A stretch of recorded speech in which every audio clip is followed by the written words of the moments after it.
Hello guys, welcome to my channel starup. இதுதான் நாங்கள் புதுசாக ஸ்ட்ரீம் பண்ண ட்ரை பண்ணிகிட்ருக்கோம். டைட்டிலில் சொன்ன மாதிரி கவர்மெண்ட் ஆப் தான் ட்ரை பண்ணிகிட்ருக்கோம். அது நார்மலாக கேம் பிளேவே நார்மலாக விளாட்லாம். ஸ்ட்ரீமிங் வந்து இப்போ தான் புதுசாக ட்ரை பண்ணுறான். ஸோ கொஞ்சம் சப்போர்ட் பண்ணுங்கள்.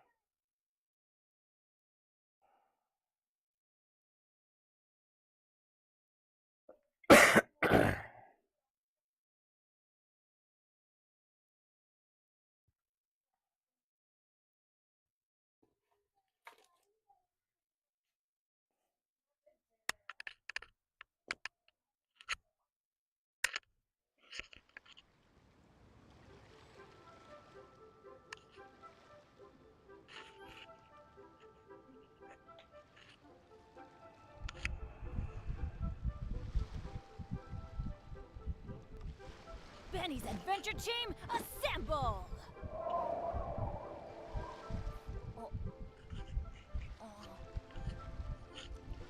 Hello guys.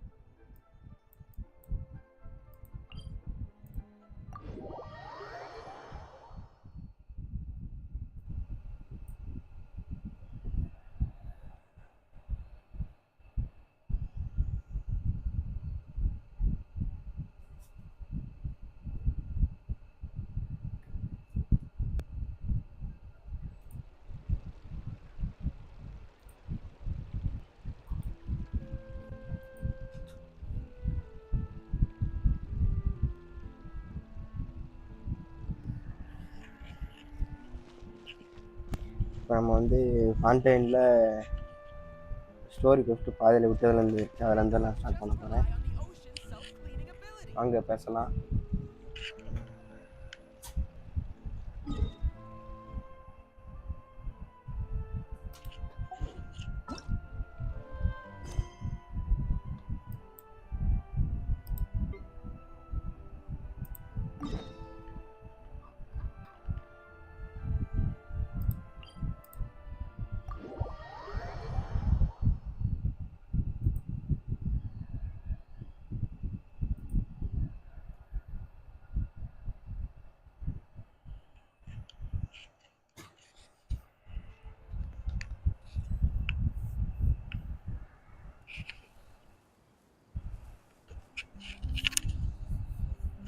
No one's joined me on an adventure in ages. Come on, let's go!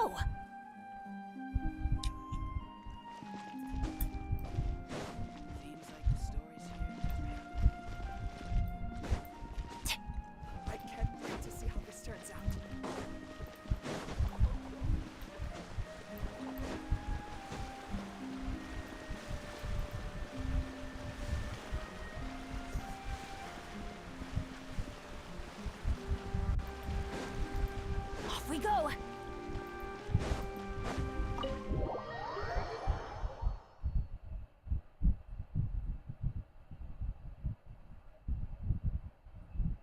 Voice audio கொடுக்கறது சரியாக வரலன்னு நினைக்கிறேன். அதனால் வாய்ஸ் ஆடியோ மீட் பண்ணிடுறேன்.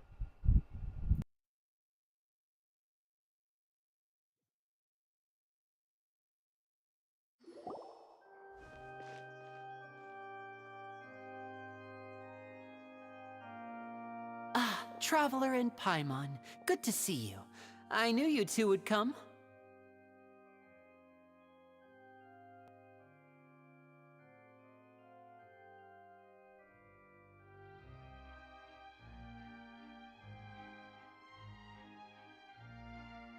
Are you kidding? We wouldn't miss it for the world! We've been looking forward to it!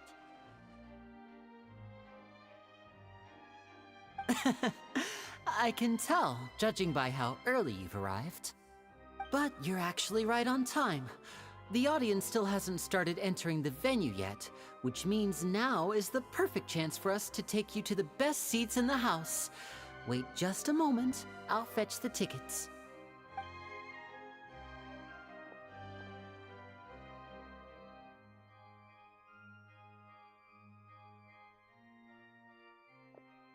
The Opera House has assigned seating, so you always have to make reservations. I've already reserved your seats, and here are your tickets. Ooh, front row seats! Thanks, Lynn. Don't mention it. There's no need to keep thanking me. Hey, Lenny! Could you come over here and take a look? Oh, I'll be right there. Seems there's an issue with the stage props over there. That's Cal, my assistant, calling me. I'll go lend him a hand. Yeah, we'll just go to our seats. You go ahead, Lenny.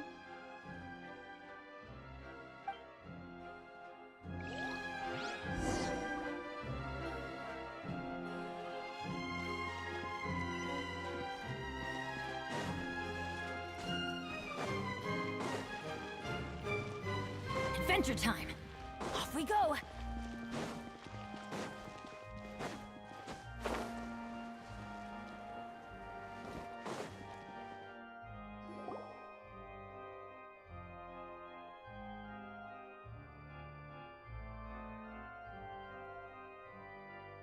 Oh, these should be our seats. Come on, let's sit down.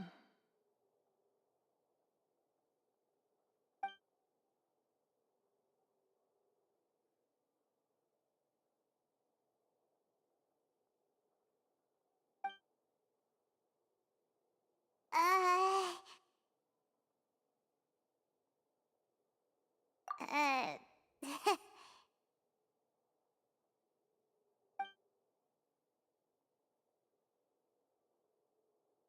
Hey, traveler. Maybe we should strike up a conversation with the person next to us. Since we're sitting together and the rest of the place is practically empty still, it's kinda awkward. Oh, you little... Of course you put this on Paimon. Excuse me, I did not realize you felt awkward. I am terribly sorry. I would be perfectly happy to chat with you if that is what you would like. Oh, so you heard all of that, did ya? Boy, you sure have good ears. Paimon thought she was keeping her voice down. Wait, that's not it, Paimon's. Sorry. Paimon's the one who was being rude, talking under her breath like that. So, let's talk, but, what should we talk about? Oh, Paimon's got it. You're also here early and sitting in the front. Are you a friend of Linny's too? A friend, you say? Well, if Mr. Linney would like to be my friend, I would be more than happy to reciprocate. Oh, so you're not friends with Linny then? Oh, this is getting more awkward by the second. Paimon nearly forgot to make her introduction. Nice to meet you. Paimon is Paimon, and this is the Traveler. We just arrived in Fontaine. It is an honor to meet you two. I have heard of your deeds across Tevat.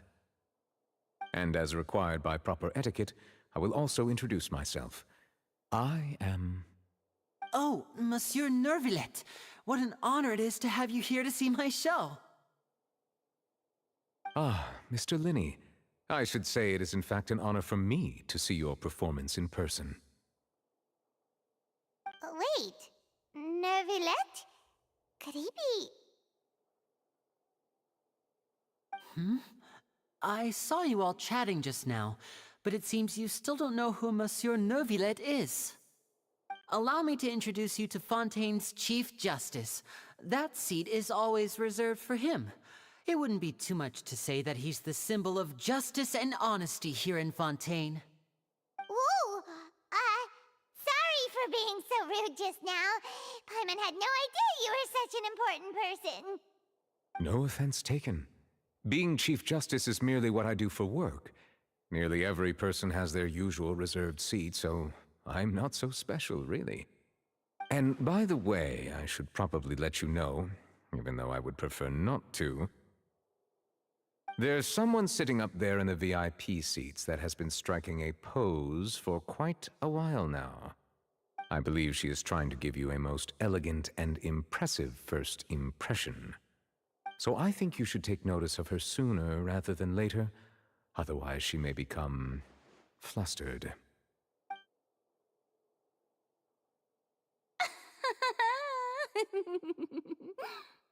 Huh? Oh, it's Farina, the Hydro Archon. Huh. She sure has a smug and satisfied look on her face. Guess she has no idea that you saw right through her act. Very good. That is for the best. No need to pay her any more attention. We may now enjoy the show. Huh? So is this what things are like between the Chief Justice and the Hydro Archon? All right, please wait just a moment longer. I've pretty much finished my preparations, and the performance will start as soon as the audience has made their way to their seats. Yay! The show's finally about to start! Paimon can hardly wait! Paimon's never seen a real live magic show before!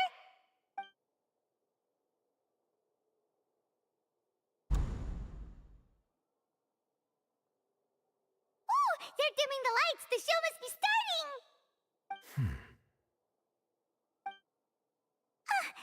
Sorry. Paimon will try to stay quiet. Welcome, one and all, to the Opera Epiclese. I am the star of today's show, Linny. And over here is my sister, Lynette, who will be working as my wonderful assistant. Please, let's give her a warm welcome. Hello, everyone. I know she may seem to be a little sleepy right now, but that's just a sign that she's nervous. Whatever.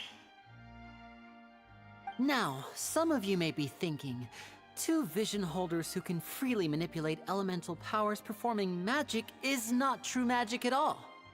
So, I would like to take a moment to assure you that elemental powers will have nothing to do with what you will witness on the stage today.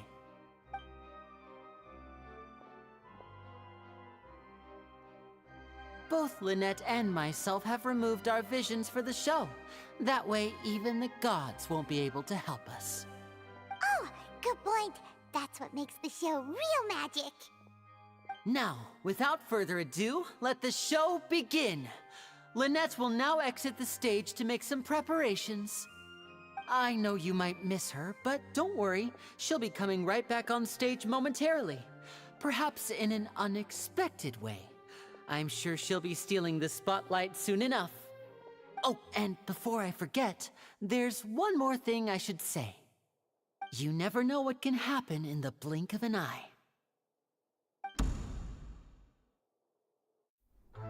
A magician's greatest skill is making things disappear or appear. The possibilities are endless.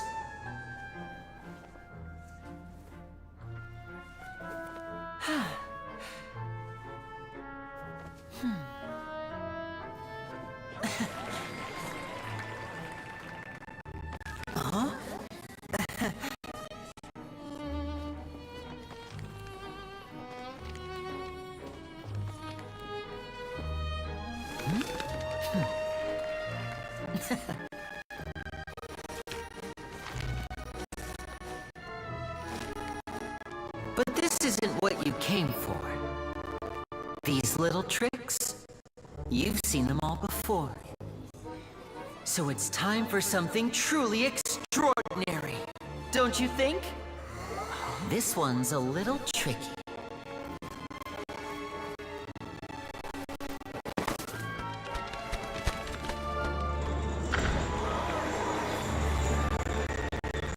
Using this water tank, I shall make my sister vanish completely, right before your very eyes.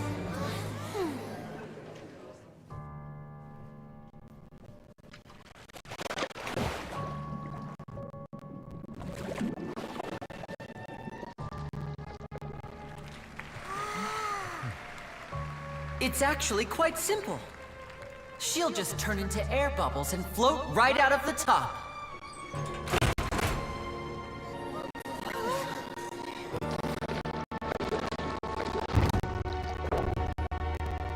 Oh no!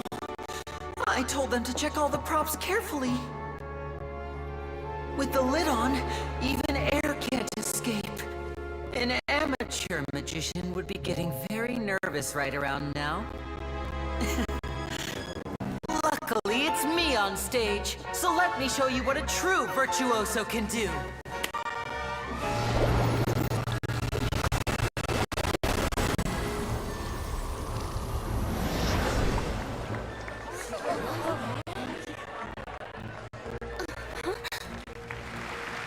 Lynette, are you still there?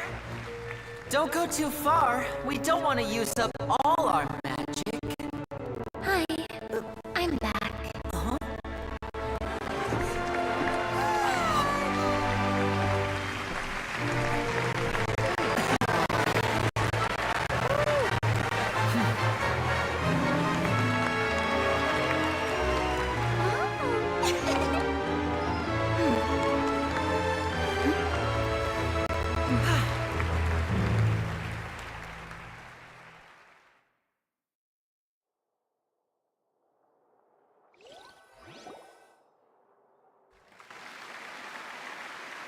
Whoa! What in the world just happened? How did he do that? Paimon didn't seem to do anything. Wasn't Lynette inside the water tank? How did she disappear and then reappear out of nowhere? If we could see easily through his tricks, then that would mean that his skills are still lacking. To appreciate magic, you should focus on the show happening on stage, rather than getting caught up in trying to see that which has been intentionally hidden. Guess you're right. Paimon couldn't believe her eyes when Lynette reappeared. Amazing! Thank you everyone. I'm glad you enjoyed that performance. But our magical journey has only just begun.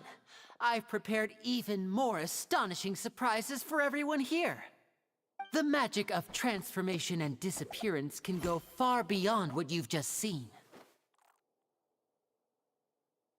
I'm sure many of you are thinking that escaping the water tank was impressive enough, but Lynette is still my assistant after all. In which case, I have ample time to make all necessary preparations. So, for my next trick, I will require the participation of one lucky audience member. Please, if my assistants could bring out the magical boxes now. There are 2 boxes, and only 2 boxes. One is here, and one is there in the aisle among the audience. I'm sure many of our clever audience members have already guessed our next magic trick. A swap! Our lucky audience member and I will each enter a magic box. After 1 minute, we will each emerge from the opposite box. Now please, everyone pay very close attention to the box you see here. Don't give me any chance to make a move. Wow! How's he gonna do this? Hey, do you think this is all magic tricks, or does Lenny have actual superpowers? The lucky audience member will be generated by this random number selector. It selects numbers entirely at random. Even I don't know who will be chosen to participate. Now then, let's begin. Let me see. Oh, row 7, seat 3. Congratulations! You now have the chance to experience magic firsthand for an entire minute. Please, come forward. My assistant will take you beside the magic box. I'm sorry, it might be a little cramped inside, but no need to feel nervous. We've carefully arranged everything for you to be as comfortable as possible. You don't need to do anything, but no matter what strange things may happen, don't come out of the box. If the magic is interrupted, who knows where you might end up? You might even find yourself in the Fortress of Meripede. Oh, okay. All right. Before I enter the magic box, there is one more thing I need to ask the audience to do. Could you all give me a countdown? Like this. 60, 59, 58. Just keep counting down. You can go a little faster or slower if you like. I won't be able to see anything in the pitch-black box, so I'll be relying on your voices to know when time is up. Oh, and no tricks now. If you quickly count from 60 in just 30 seconds, then I'll be in a tough spot. Ooh! Paimon kinda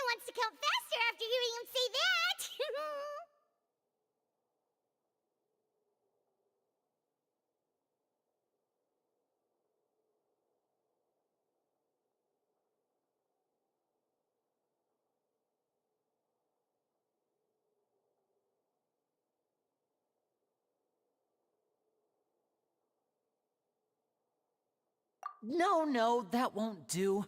I can see it in your eyes. You still can't be trusted. Let's practice together. Come on, repeat after me.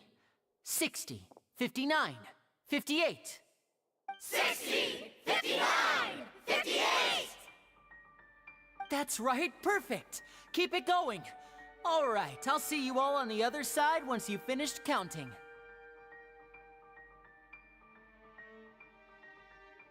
54, 53, 52? Huh? Why aren't you counting, Nervalet? I am counting in my head.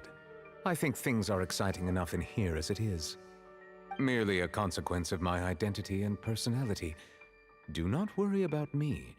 Just enjoy the show. Oh, all right. You look so serious that Paimon thought you might be feeling uncomfortable or something. 40, 39, 38! Mr. Linney, are you all right in there? Is everything ready? Yes, I'm fine. I'm just double-checking the direction of the magic. It would be a disaster if we get sent to the wrong places. For example, mid-air right above the audience. Even though he's saying that, Lenny doesn't seem nervous at all.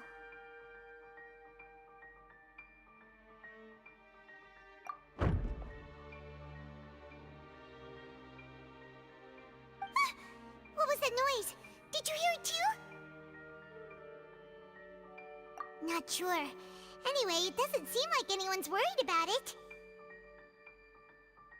25! 24! 23! What's wrong, Mr. Linney? I can still hear you moving in there. I seem to have accidentally knocked over a decoration. I'm trying to fix it, but it's pitch black in here. I can't tell left from right. Never mind the decorations. There's no time for that. The show is what's important.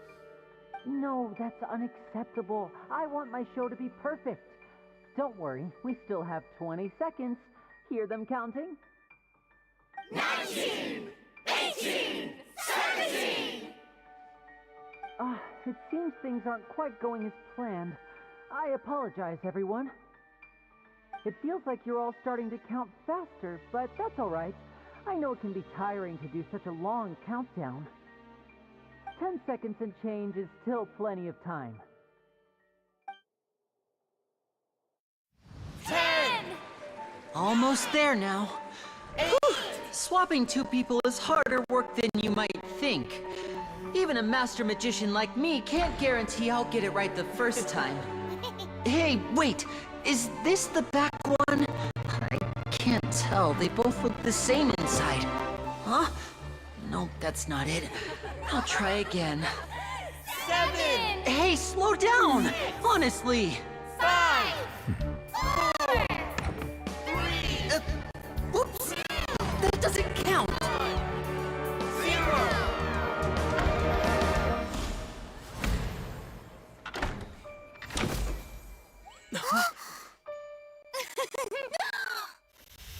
Ta-da!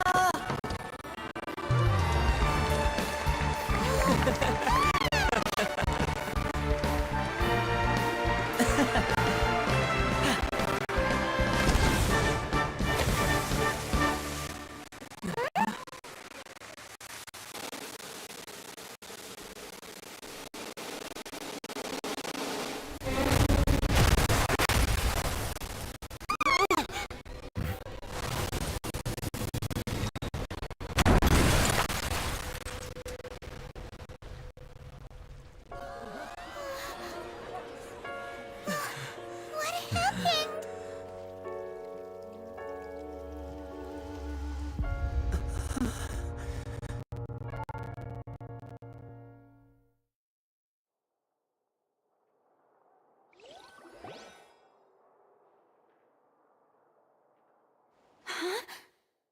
Is this part of the show? Mr. Linney, you're going to use magic to fix the stage now, right? What happened? Oh no. Maybe this isn't part of the show. The girl was still in that box, right? This performance is over. Medical staff with me. Guards, secure the scene and detain all the performers. Seal the exits. No one is allowed in or out at this time. Yes, that's right. If this was just an accident, then we must investigate the cause. But if this was all part of some scheme, then those accountable will not escape the judgment of the God of Justice! No need to be alarmed, you two. We'll get to the bottom of this soon enough.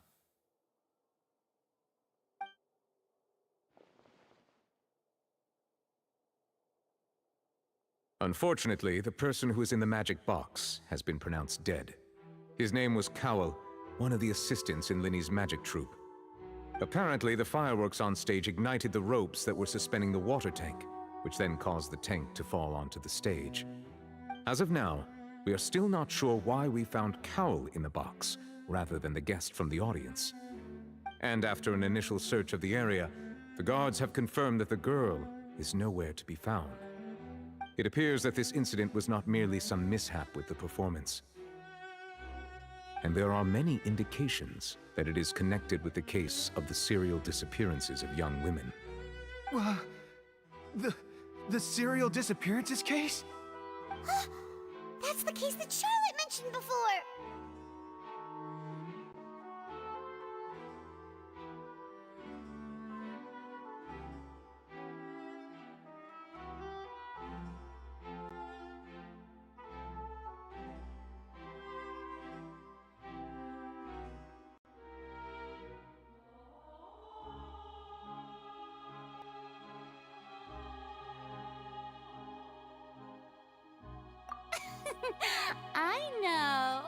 I know the truth.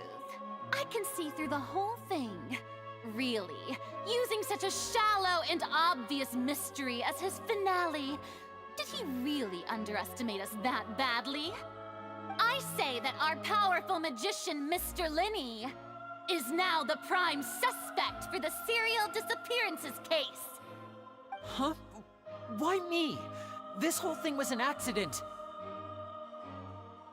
No, this all occurred during your magic show, did it not? The missing girl disappeared after being chosen, did she not? The deceased is one of your assistants, is he not? Now that I think about it, that whole speech about magicians making things disappear was nothing more than a provocation, a bald-faced challenge. That can't be right! How can Linny do this? He was in the box on the stage the entire time! We can even hear his voice! Besides, before the show, he told us that he would like to catch the criminal behind the disappearances! He couldn't possibly mean catching himself! Save discussion for a later time, please. Lady Farina, may I assume that your comments just now constitute an accusation against Mr. Linny and his associates, and that you are pressing charges? Huh? I just think that he... Well, I think it might be a little early to talk about formally pressing charges. But what Lady Farina said just now makes perfect sense. Looks like she's gonna personally deliver justice. A kidnapping and murder carried out under the cover of a magic show. Lady Farina said it all. I mean, of course, my dear people. But what excites me even more than the obvious truth before our eyes is the opponent I'll be facing. That's right. I mean you, Traveler. You'll support Linny, won't you? Then there's no problem at all. You know, the Traveler and I already had a duel the first time we met. But with Linny's help, our little duel ended in a draw. But draws really are the most boring possible outcome. So, no more draws. Between the two of us, there must be a clear winner and loser.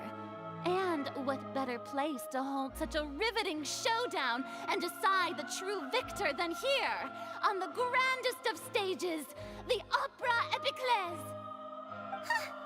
It wasn't a draw. She obviously lost last time. I understand. Charges have now been pressed, and as such, a trial is in order. Well, Traveler, seems Lady Farina has set you in her sights. But putting her dramatic rhetoric aside for a moment, I would like to ask you, are you willing to act as Mr. Linney's attorney and defend him in this case? Very well. The trial will be held a day from now in the Opera House. Both sides may investigate the scene to build their case In such a short amount of time. I'm really quite looking forward to hearing it.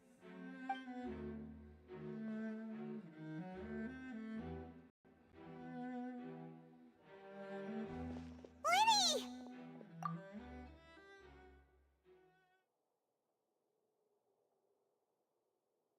Sorry about everything that happened just now.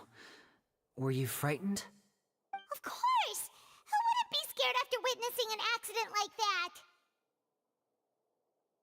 Yeah, I'm a little shaken up myself. How could this happen? And poor Cal. I know you already claimed that you would defend me, but now it's just us talking. Tell me, do you think I could possibly be the murderer? Good to hear. Thank you so much for trusting me. I'm sure everyone sees me as the big suspect at this point. But, if you ask me, the whole thing is mysteries layered upon mysteries, such that all that's left is confusion. I don't know whether what happened there on the stage was purely an accident or not, and I don't know why poor Cal was in the box.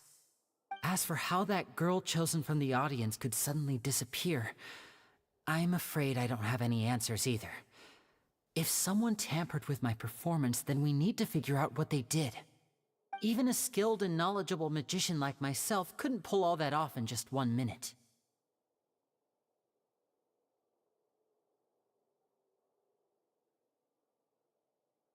Which is precisely why we need to investigate! As this book says, the impossible could not have happened. Whatever happened must have been that which is possible.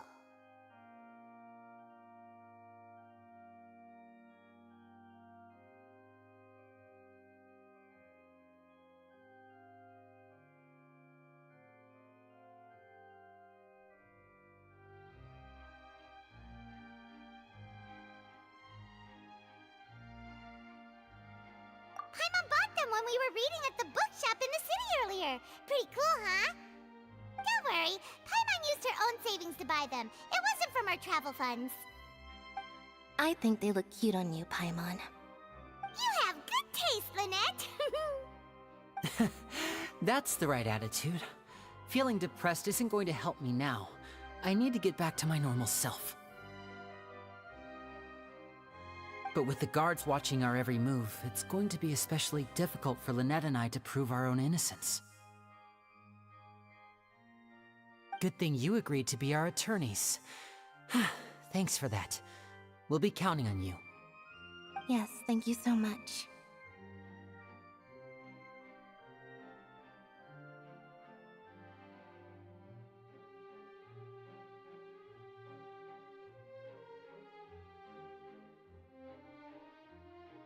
Yeah, just leave it to us. Oh, since we're going to start investigating, Paimon has a question first.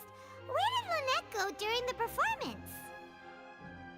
Ah, well, I'm afraid that would involve some of our essential trade secrets as magicians. The secrets behind our magic are past saving, Linny. I suppose you're right. The truth behind our tricks is going to be important evidence that will be weighted during the trial. 'Tis truly a pity. As a magician, our magic show is a work of art. We've poured countless hours and spared no effort in perfecting it. But if revealing our secrets will help you uncover the truth behind what happened, then it will be well worth it. We should go somewhere else if we're going to discuss our magic tricks. We'll go speak with the guards, and in the meantime, you can go investigate the stage and the seating areas. Alright, let's go have a look while the investigation teams are still here. Detective Paimon is on the case!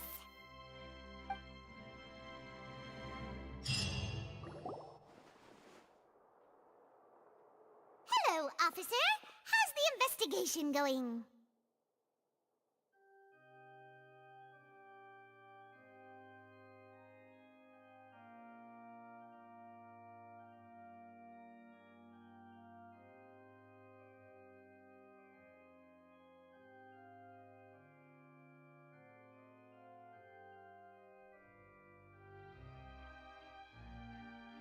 Ah, I see. You must be the traveler that Lady Farina mentioned. Listen, I'll be perfectly honest with you. I'd avoid getting mixed up in this whirlpool of a mess if I were you. Huh? What do you mean? Come with me and you'll see. The deceased is one of Linny's assistants, named Cal. Even though he hadn't joined the troupe long, he was hardworking and everyone generally liked him. The assistants are usually in charge of setting up and inspecting the props, as well as assisting with the show and keeping the crowd engaged. As you probably saw when you were in the audience, the water tank suddenly fell and smashed the box with... This is the real mystery. We've already searched the scene and were unable to find any traces of the girl. However, if you look carefully, the box was positioned directly under the water tank. The ropes holding the tank were then burned by the pyrotechnics on stage, causing them to snap. All these factors lining up so perfectly makes it hard to see this as a mere accident.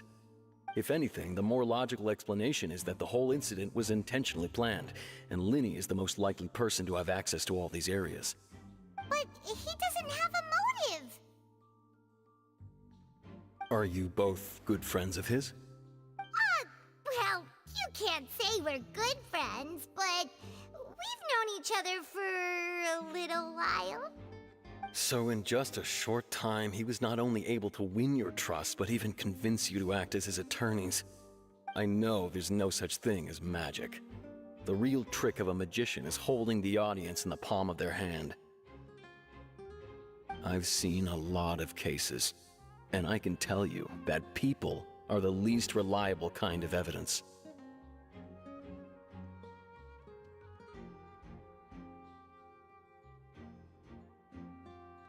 Sorry, I tend to be pretty straightforward.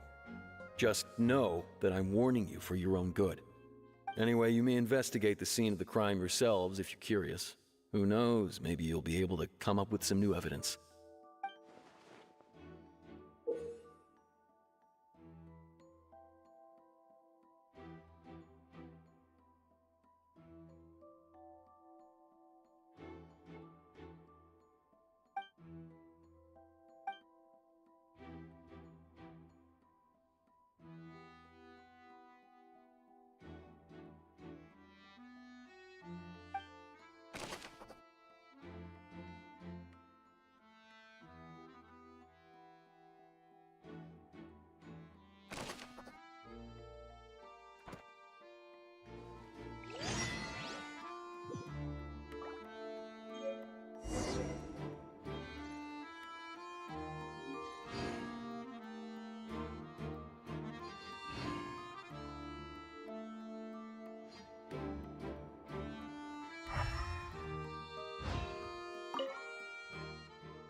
The investigation team has some new findings. Turns out there's an issue with the random number selector after all. See? I told you. What if the machine...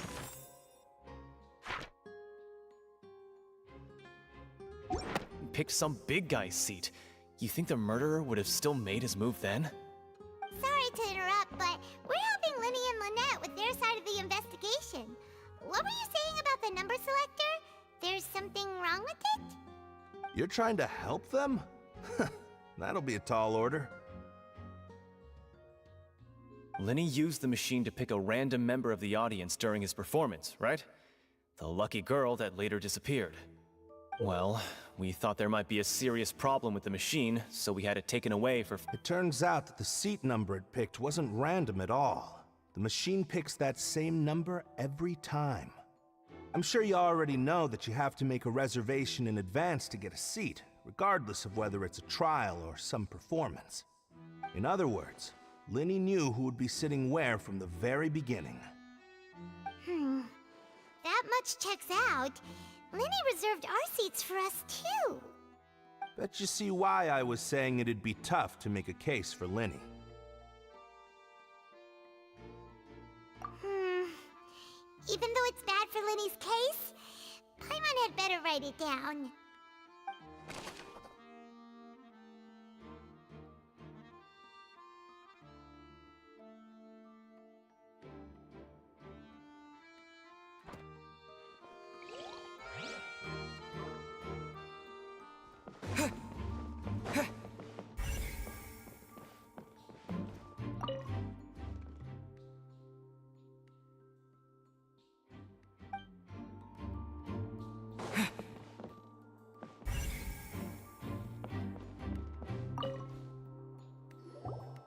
So this is the rope that broke and caused the water tank to fall.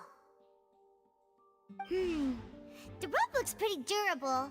How can it be burned through so quickly by fireworks?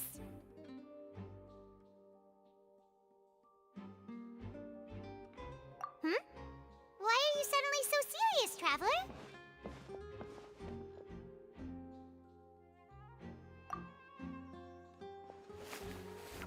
Whoa. Look! This bit is made from different material!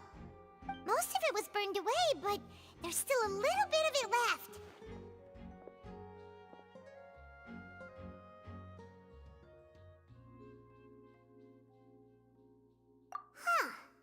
So if a rope meant to hold something was made with that kind of material... Wait! Paimon should write all this down! Let's take notes!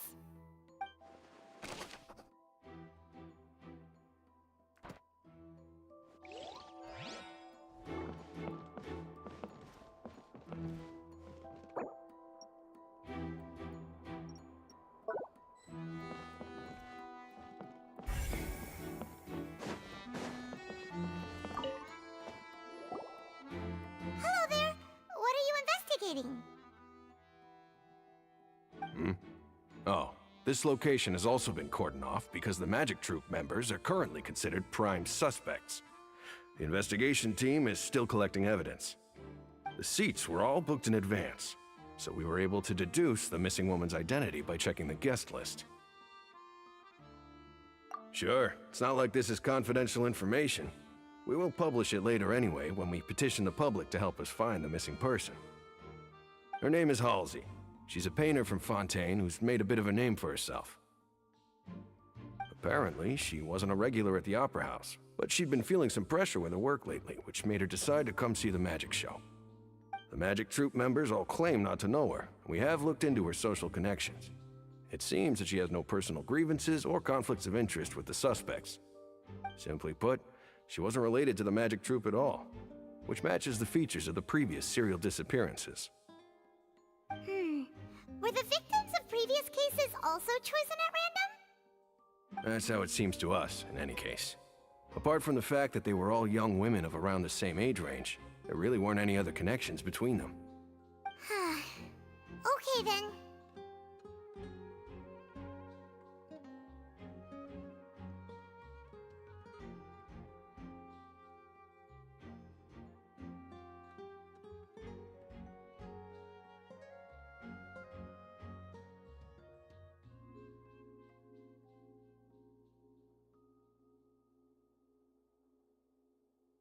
No need to be so formal. If you do happen to see the missing girl, please be sure to contact us. It is of utmost importance that we get to the bottom of these disappearances.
serial disappearances. Whoever the murderer, these people needed to register.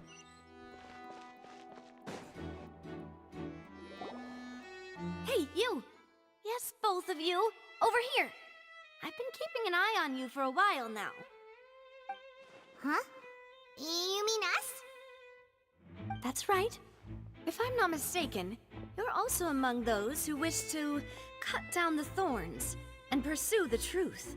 No? And by the looks of it, you're not from Fontaine. Well, you're right on the more about that one, but who are you?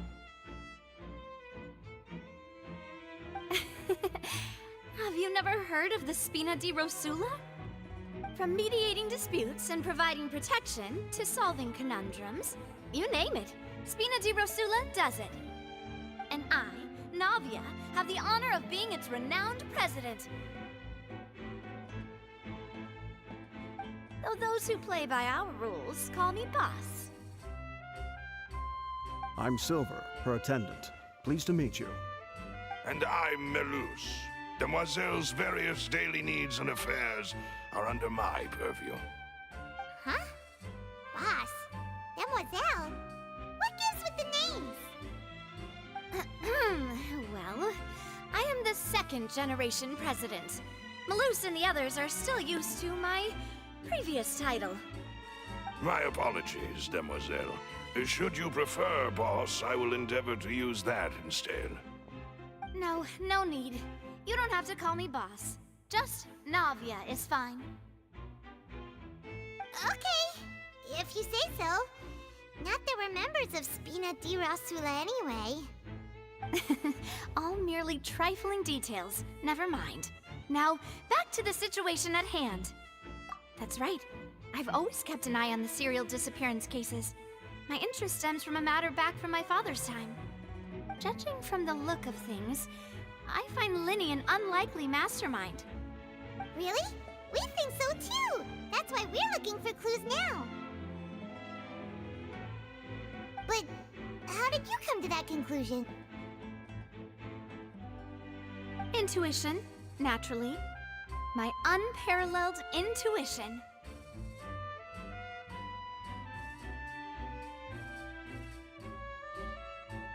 Farina sure was quick to point the finger at Linny without any decisive evidence whatsoever, wasn't she? But that's not uncommon for her. If you remember, the Justice had to interrupt her and ask if she was pressing charges just to keep her from getting carried away. Anyway, a trial begins the moment someone levels charges. And, of course, there was no way Farina was going to back down in that situation. Sounds more like you just don't trust the Hydro Archon. Well, what's your opinion? I must admit that she can be interesting at times, but liking her doesn't mean that I'll blindly agree with her.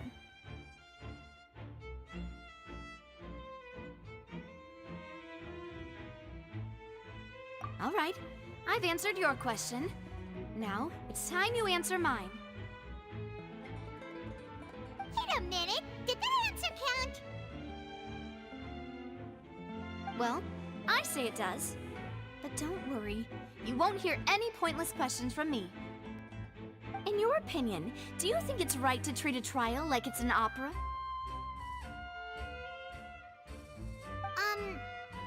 Well?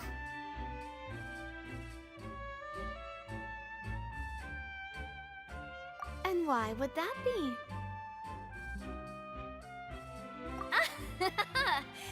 See, Silver and Melus? I told you they'd be different.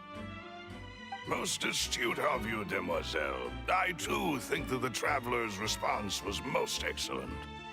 No matter how wonderful the script or how fervent the audience's expectations may be, the trials that go on stage here must be based in fact.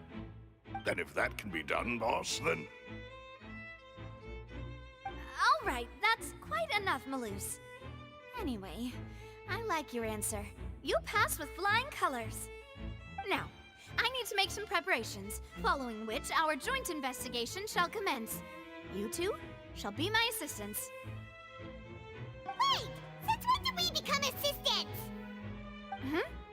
Oh, well, I can be the assistant. Sure. Or your companion, if you like. I'm really not that fussy. That's more like it.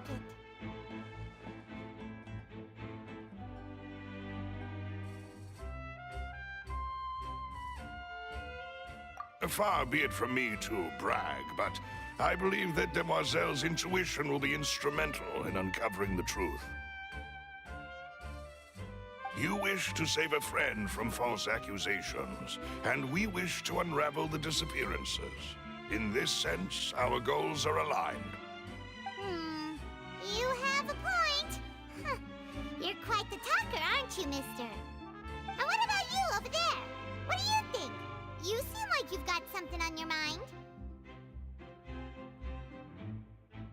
I have nothing to add. Oh, alrighty then. We'll be making some preparations first. Just be sure to let us know if they start revealing Lenny's tricks. Thanks!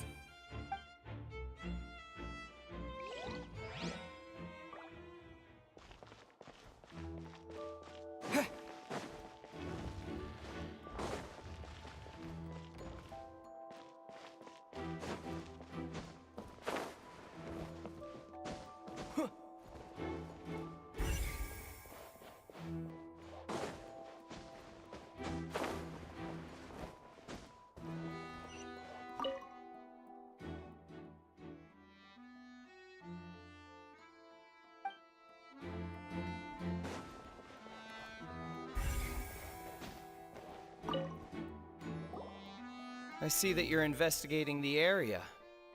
Well, it just so happens that I'm interested too. If you find any new and interesting leads, be sure to share them with me, alright? We don't have too many thoughts yet.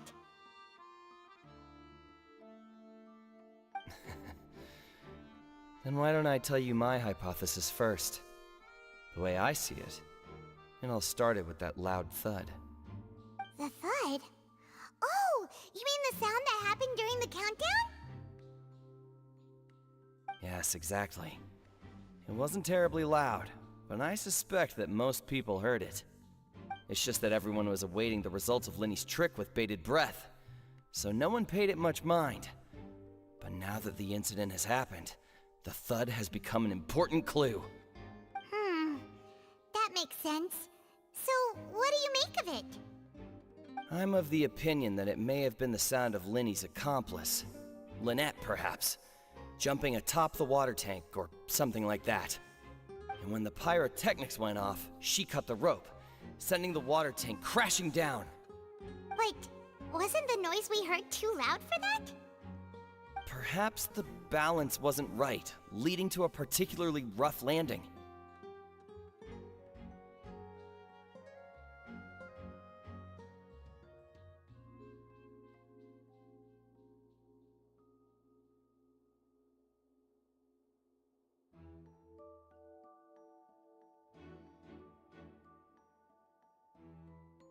Oh, that's true. I suppose I must reconsider. That does remind Paimon, though. What was with that sound?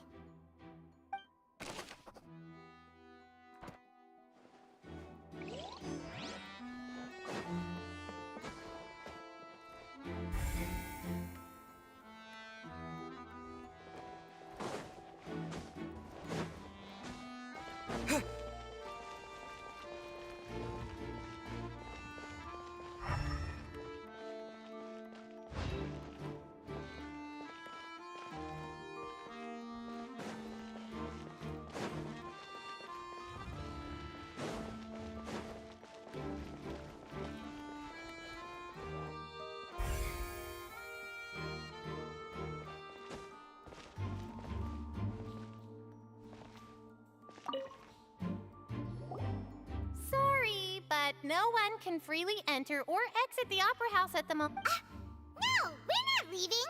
We're representing Linny and Lynette as attorneys, so we're investigating the case. Were you always guarding this entrance? Yes, after the Chief Justice gave the order, everyone coming in or out must undergo a strict inspection. So, the missing girl couldn't have left from here. At least, not from that point on. I doubt there was much opportunity then, either. How can you be so sure, Well, because I was in charge of security near the entrance at that time. I couldn't see Linny's performance from here, which was quite a shame. Just my luck. But still, I did not abandon my post, and I stayed put no matter how loud the applause was. If someone had so much as even approached the door, I would have noticed it, let alone if they had tried to leave. We Melazines are good at that sort of thing, you know. So, it's safe to say the girl couldn't have left through here. Alright, thank you for your help. This'll be useful info.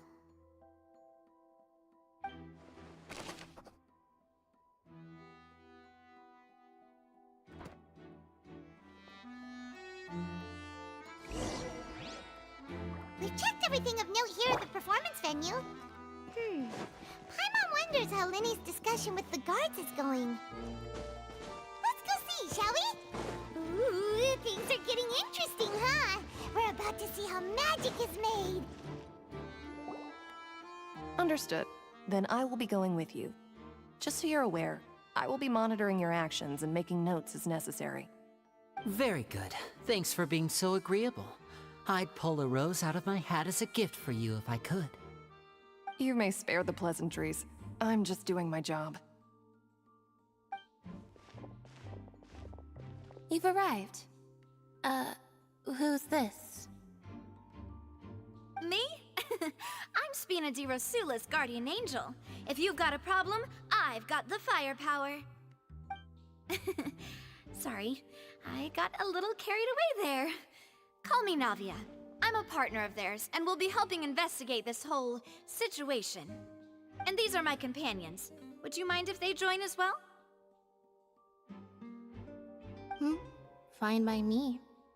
Oh, new helpers? I would be most grateful. Well, let's just say we're tagging along. It's not every day you get to see the secrets behind magic performed on— You should have a look first. Notice anything strange here?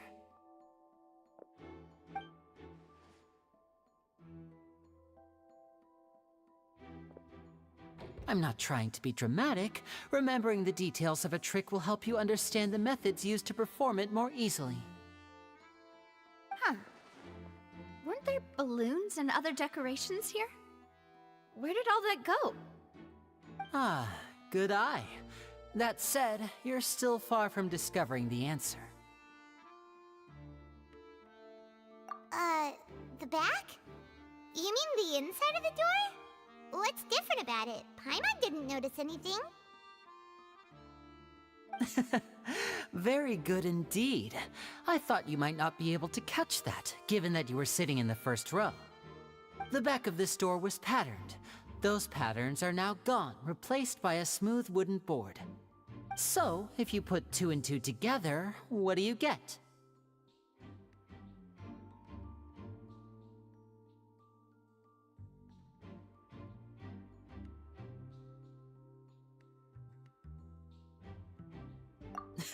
Exactly. All right, let's go. I'll tell you how it works as we head down.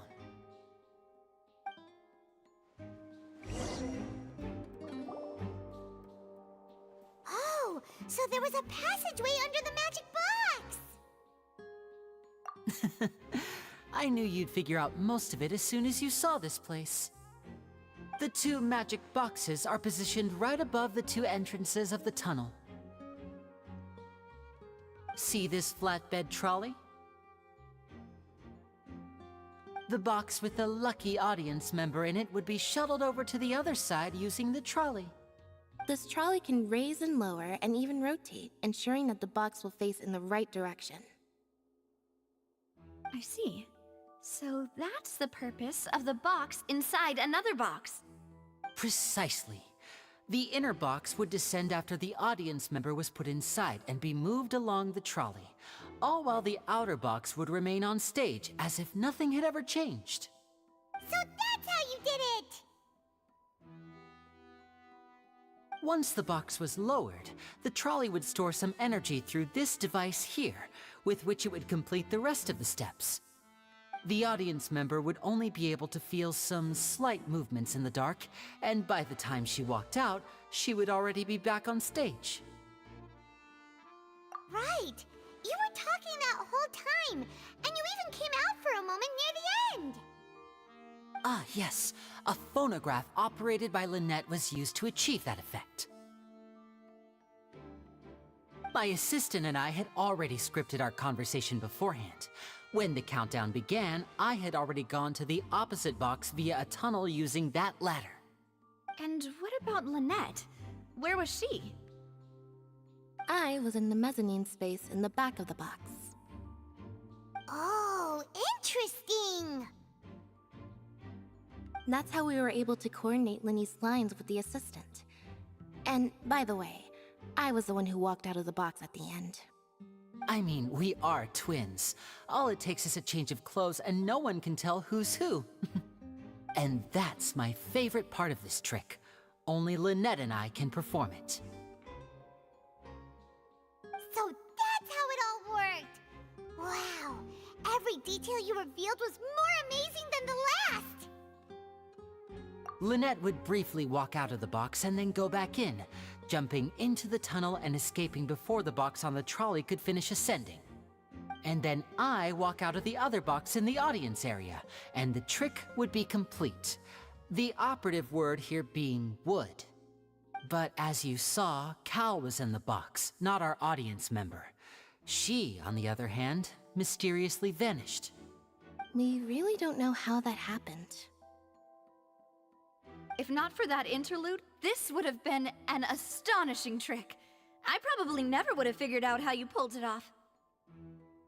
And yet, to think that someone was able to use this magic trick to commit a crime. Could we have a look around?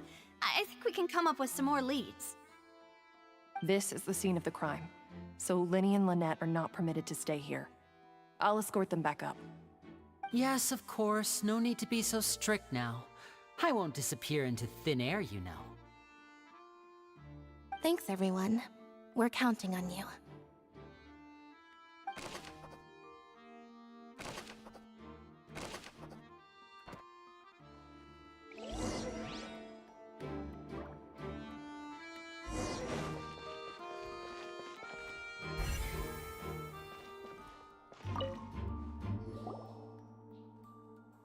The floor is wet. Please be careful not to slip. Speaking of which, why would there be water here? Oh! Paimon knows! It's one of those tricks where you pour water into a jug and then flip the jug over only for the water to disappear? And here's a broken vase! Huh. Did the trolley knock it down while moving? That can't be. The trolley moves along tracks from start to finish. It couldn't have hit the vase at this distance. Let's note this down too and think about it later.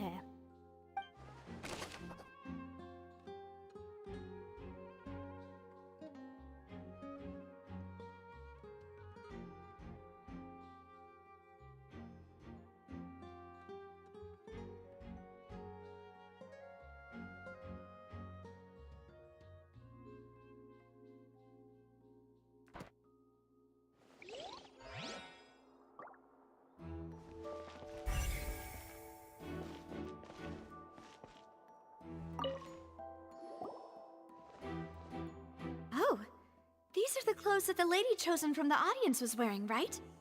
Her clothes are here, but she's nowhere to be found. Right! And do you really need to do that if you're kidnapping them? Ugh, this is so confusing. Paimon doesn't want to be a detective anymore.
Huh. What's this? Looks like a hook tied to the end of a rope. Huh? There's all kinds of odds and ends. Perhaps it was a prop for a different trick. But why would it have been left here? Whatever it is, let's make a note of it first.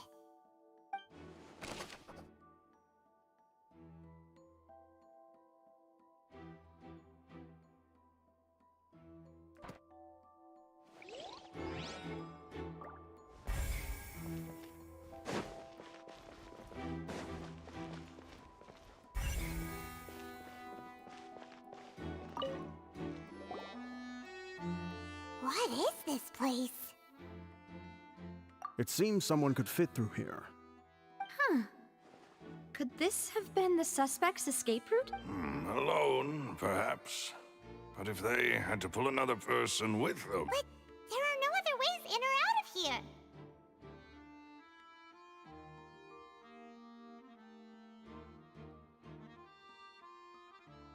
Oh, you're right! Let Paimon write that down.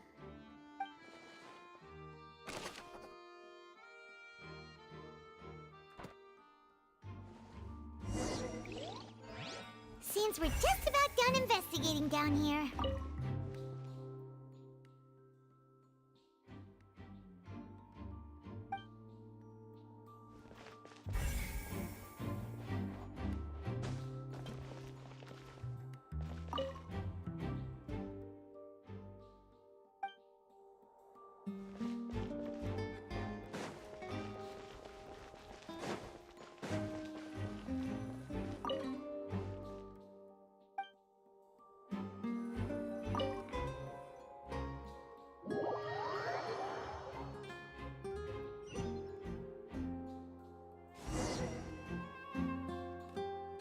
Well, we've ascertained the state of the crime scene. Let's find a place to sort out our findings once Malus returns. It seems to me that there are several things that don't add up here. Apologies for the wait, demoiselle. So, what did the guards say?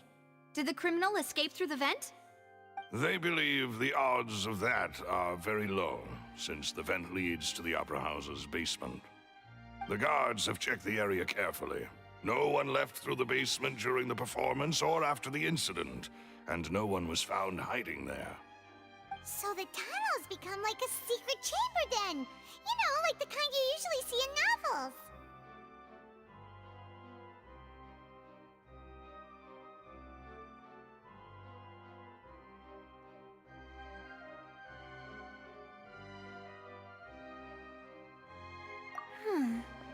The plot thickens. Halsey's disappearance and Cowell's death are both quite inexplicable. No wonder Farina was so confident in her accusation. All the current evidence points toward Linny and Lynette. In other words, the charges are very likely to be upheld unless we make some considerable progress. Charges and then trial. So if the charges are upheld, they'll announce a sentence? That's right. This is how a trial goes in the Opera House. During the proceedings, the Chief Justice and the Oratrice will hear statements from both sides. That's right. This is how indemnitium is produced. The statements from both sides, the defenses from attorneys, witness testimonies, and even the audience's emotions will all be projected on the Oratrice. To put it simply, it's as if the Oratrice has its own will, and is a judge in its own right. This also precludes any kind of favoritism on the part of the Chief Justice. Once both sides have finished speaking, the Chief Justice will make his final decision. This, too, will be used by the Oratrice as a reference. Then, finally, the Oratrice will be consulted by officials. The result it returns is the will of justice itself. Huh? So that machine is the one that actually decides? Paimon thought Novelet called the shots. In practice, there is very little difference. Both have always come to the same judgment. Which is why people have great faith in the Chief. Yes, the guards also asked me to convey that none of us will be allowed to leave this place before the trial. Huh? Why? Because we've chosen to act as the twins' proxies, that makes us persons related to the case.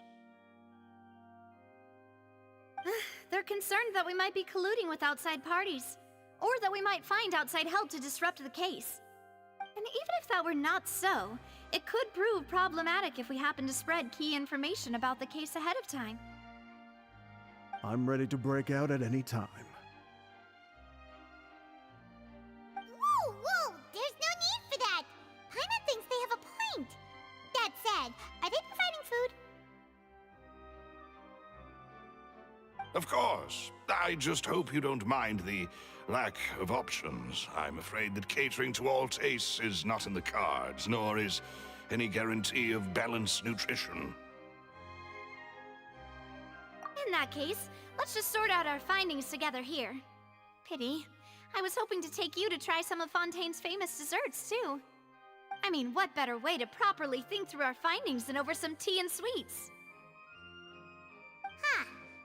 Breaking out suddenly doesn't seem like such a bad idea after all. Just kidding, just kidding.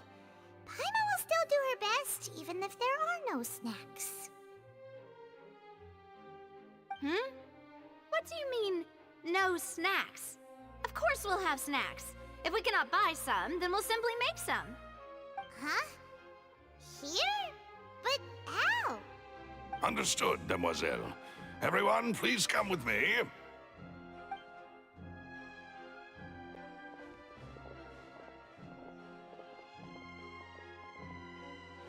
Wait, you're carrying a portable stove with you?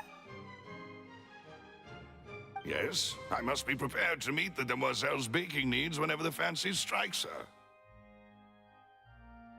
I have eggs, sugar, and almonds at the ready. Good work, you two. Then I'll get to it. Please sit tight for a moment. You'll get to taste my awesome snacks soon enough. These three are quite the interesting group.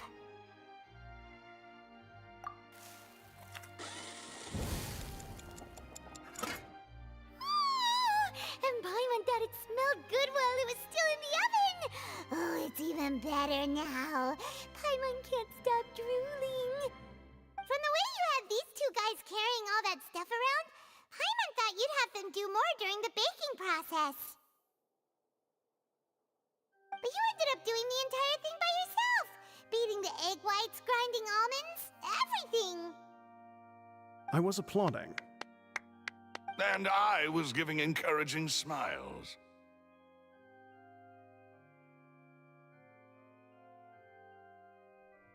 Paimon was just thinking, aren't you worried about getting your fancy dress dirty beating egg whites and baking like this?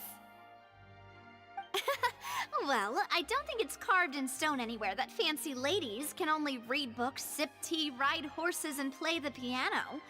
I just really enjoy making snacks. Don't underestimate beating egg whites, by the way. It's a real arm workout. You also need to beat them to just the right consistency, or your macarons will crack. Anyway, give these a try, fresh out of the oven. There's 3 for each of us. Only 3? Well, eating too many sweet treats might send all that sugar to your head. You wouldn't be able to think clearly about the case on a sugar rush, would you? Tea is ready to be served as well. This is Demoiselle's favorite. Strong black tea with a floral fragrance that clears the mind and lifts the... No need for concern. I'm merely doing as I should.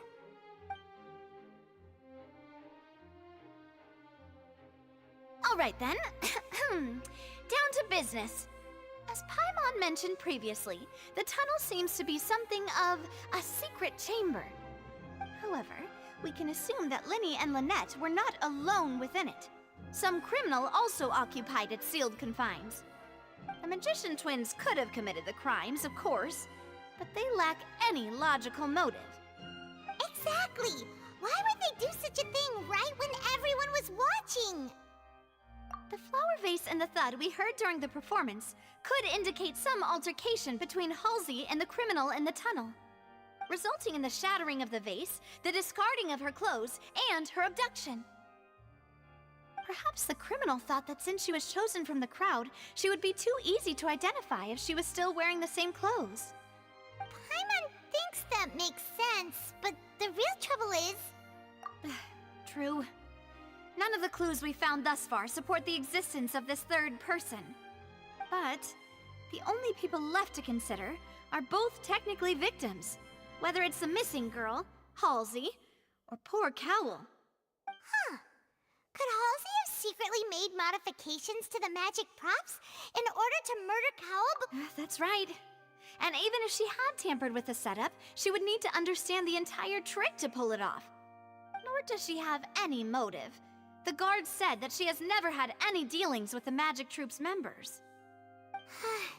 Were we not thorough enough in our search? From the sound of things, this is turning into an impossible case. Your macarons are amazing though, Navia. They smell great! They're nice and crisp and super sweet! They are my specialty after all. And I see you've already had 5 of them. What? 5? Oh, that can't be right. Paimon only counted 3, honest! Please don't worry about it. At my age, a few less sweets might actually be a good thing. No. Being greedy is one thing, but Paimon knows how to count. Besides, Paimon knows that if she ate too many, then others wouldn't have enough. Wait, even you don't believe Paimon? How could you? If Paimon ate those 2 extra macarons, then may they turn into stone in her stomach! All right, we get it. Well, I suppose one of us might have gotten too engrossed in our chat and eaten them by mistake. No big deal. Malus, set up the stove again if you would. Huh? What are you doing? Making sure everyone gets 3 macarons, of course. Exactly. We don't want to trouble you. As you wish, demoiselle. And I have the egg, sugar, and almonds. Well, this really is your hobby, huh?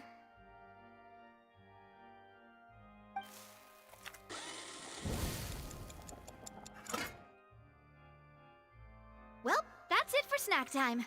I'm going to have another look around the area. I don't know what we're looking for yet, but we've still got some time. As attorneys, I suggest the 2 of you think the case over again. It would be awkward if you got all tongue-tied on stage during the trial. All right, thanks for your help and for the snacks. It was nothing. A small task for the Spina di Rosula. Silver, Malus, it's time to go. I'll be back if I find anything new.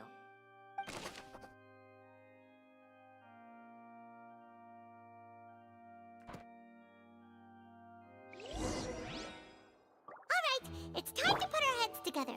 We've got to get our defense ready for the trial. Oh, it's probably gonna be a long and difficult case.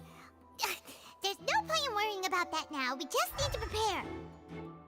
Here, take Paimon's notes. They should help you review the situation.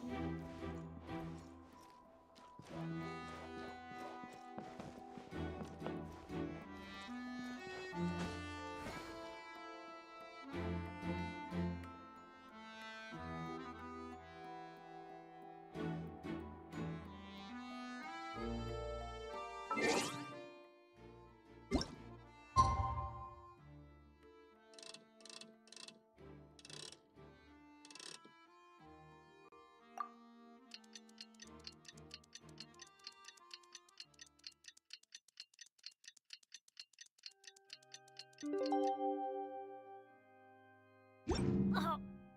Ow! Where did that come from?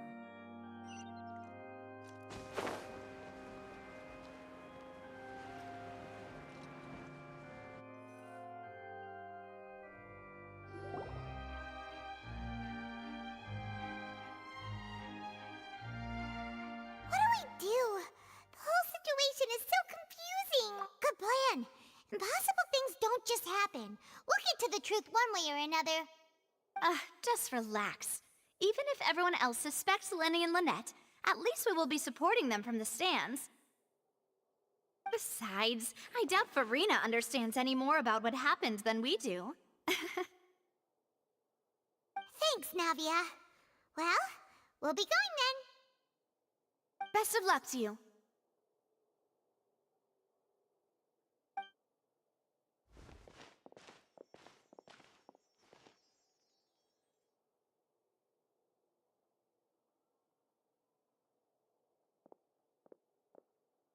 Ah, finally, you're back.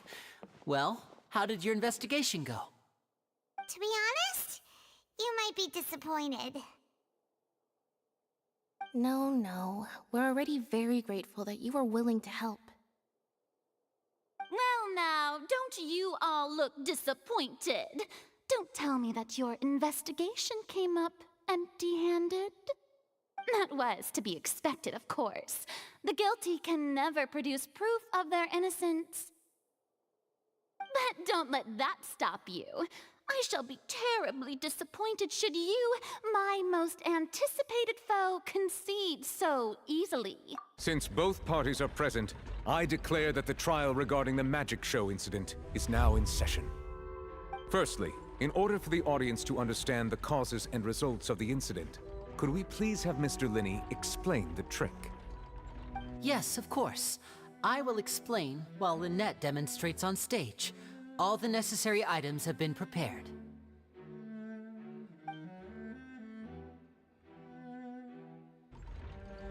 Thank you, Mr. Linney. In that case, I take your statement to be that you ran to and remained hidden within the magic box in the audience stands once the trick began, and thus could not have committed the crime. Is this correct? Yes, that's correct, Your Honor. In that case, I call upon the prosecution. Lady Farina, do you wish to refute his statement in any way?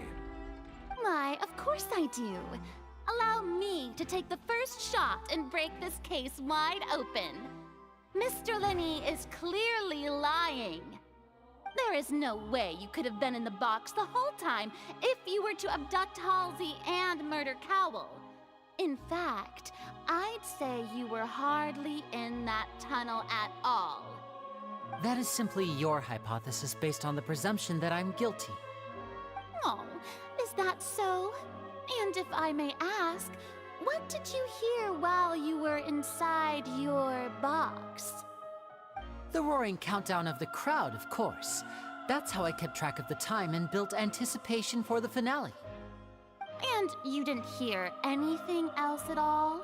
Nothing that might leave an impression of any kind? No, nothing. I see. But when the count reached 30 seconds or so, there was a thud. One so loud that I believe practically everyone heard it. Huh? Hey, hang on. Something's not right here.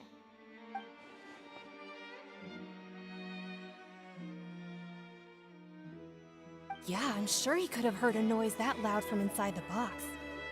I was right by the box and I definitely heard the thud. Look at those scales. Could those mean...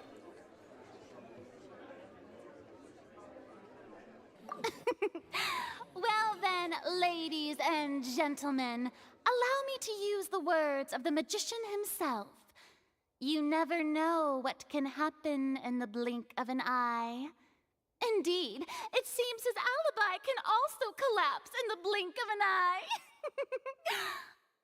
Of course, I have armed myself to do far more than smash your alibi. Confidence cannot go unfounded, and my foundations are rock solid. Tell me, aren't you and Lynette actually from the House of the Hearth? The House of the Hearth?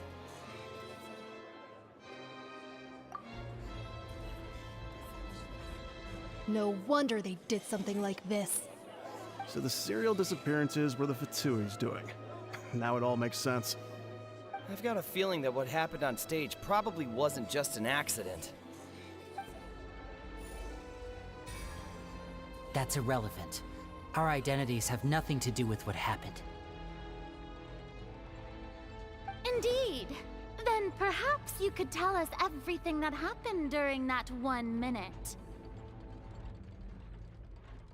Your first priority is to prove yourself innocent after all. I'm sure there is little that needs to be kept secret now. Unless your script already has holes in it. The Outlander is speechless. My, oh my, don't they look flabbergasted? Now comes the infighting in Discord, I suppose. This was almost too easy. Good thing I made all those preparations. Seems the all-nighter I pulled last night is really paying off. Hey, Linny! Why didn't you tell us this before?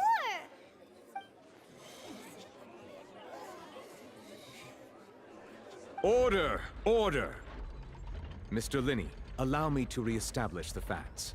Lady Farina has raised 2 points. First, when the thud was heard in the Opera House, you were neither in the box nor the tunnel. Second, you and Ms. Lynette are both members of the House of the Hearth. Are these claims true?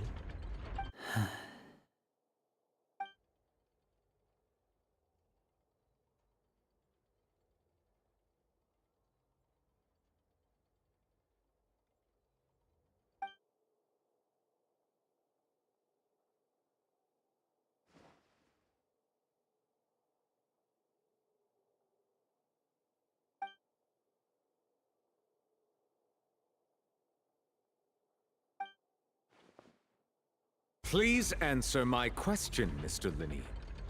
I'm sorry. Yes, they're true, Your Honor.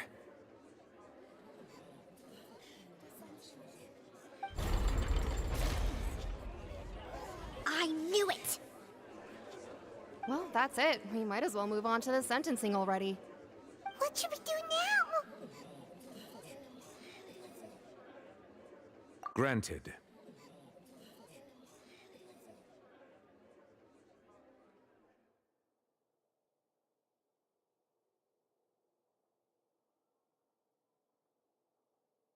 In that case, what is your request?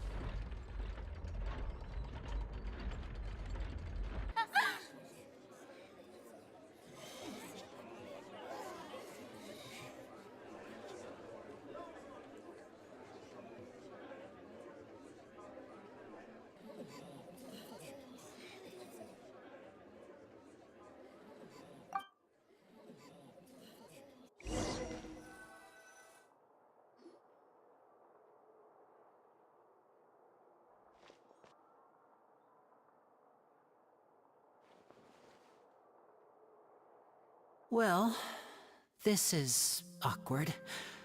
I didn't think the Hydro Archon would dig all that up. I'm sorry, Traveler and Paimon. Yeah, sorry. Paimon doesn't know where to start.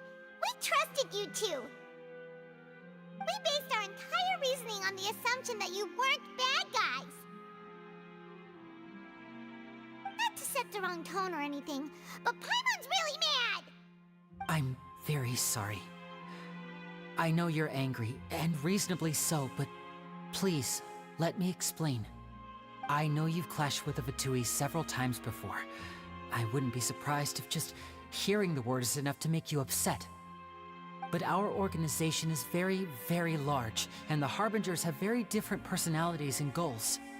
Right now, we want to save people. As many as we can. That's right. I'm sure we're on the same page when it comes to this nation and the disaster that its people might face. I knew if it weren't for our respective identities, we could become good friends. That's why I didn't wish to flat out lie to you, but chose to hide some details instead. The truth is very important, but being completely transparent about everything would see us spending more effort than we need to. Right. So, you be the judge. Heck, if I were you, I fear that I'd even struggle to trust me at this point. You met a Fatus who works as a magician, a trickster by trade. All by coincidence, too. But still, I'm asking you to trust me. I am no criminal. At least, not in this case. Sorry. Please forgive us. Well, you both say that, but...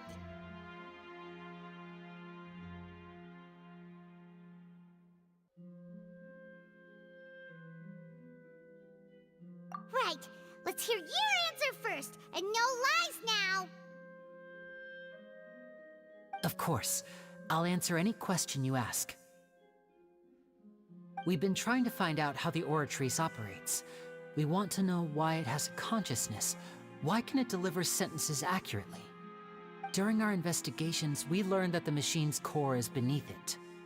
From that moment on, Lynette and I have been designing this box swap trick, with the objective of getting close to the core. Is that why you needed a whole minute? That's right. In truth, the audience would take about 75 seconds to count down from 60, while I would only need 15 to get to the opposite box. So, after jumping into the tunnel, I accessed the Opera House basement via the vent, and went to investigate the room in which the core is stored. That air vent was created during the construction of the tunnel specifically to execute this step. Well, nothing. As soon as I reached that room and was about to investigate, I heard someone's voice. Which should have been impossible, of course. I was quite certain that I was the only one in the room. That voice seemed to recognize me and tried to speak to me. I chose to err on the side of caution and retreated the way I came. On the way back, I saw the broken vase and the clothes on the ground, but the countdown was almost finished, so there wasn't time to give it any thought. After that, the homicide occurred just as you saw.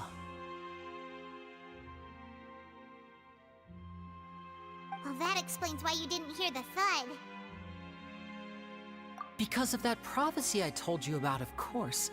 We must know all we can about this nation's secrets in order to deal with that prophesized crisis. That's the only way we can save everyone. So, there you have it. The whole truth. I swear, I didn't hide anything from you this time. It was never my wish to proceed under this cloud of mistrust either.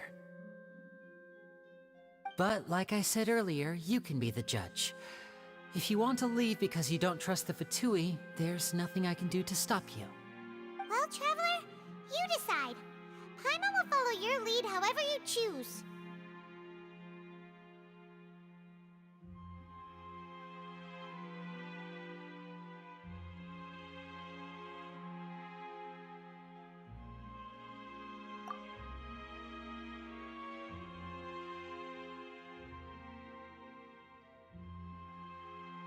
Okay, thank you.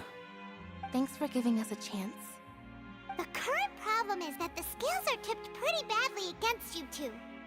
If we want to refute the Hydro Archon's accusations, we're gonna need a seriously watertight defense.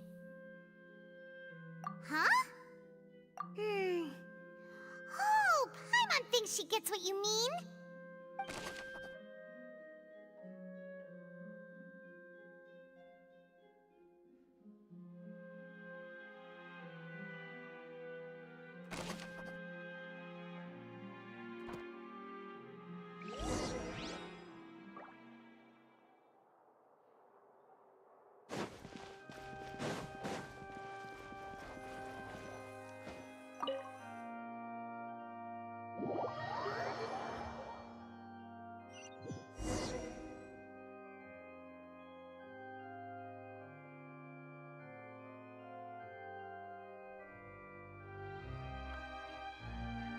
Both parties have returned to their positions.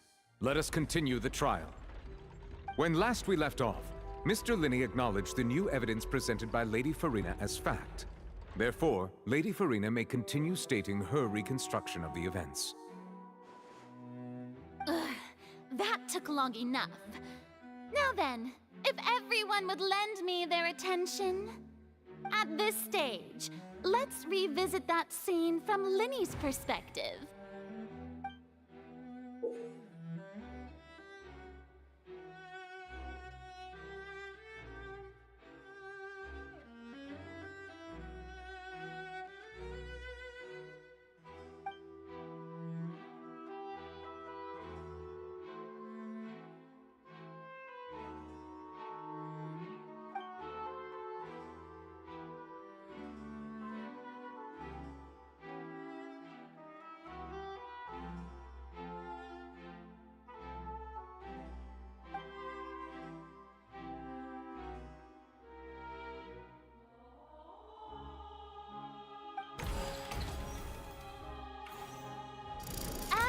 countdown began, he entered the tunnel.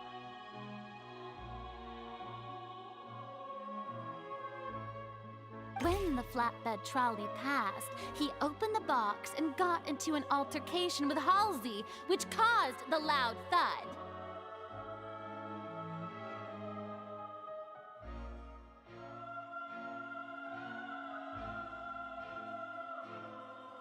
He did not realize that this sound could be heard by everyone in the opera house, which is why he claimed earlier that he could not hear the sound. Finally, he used the vase to knock her out, before making her change clothes to prevent others from recognizing her.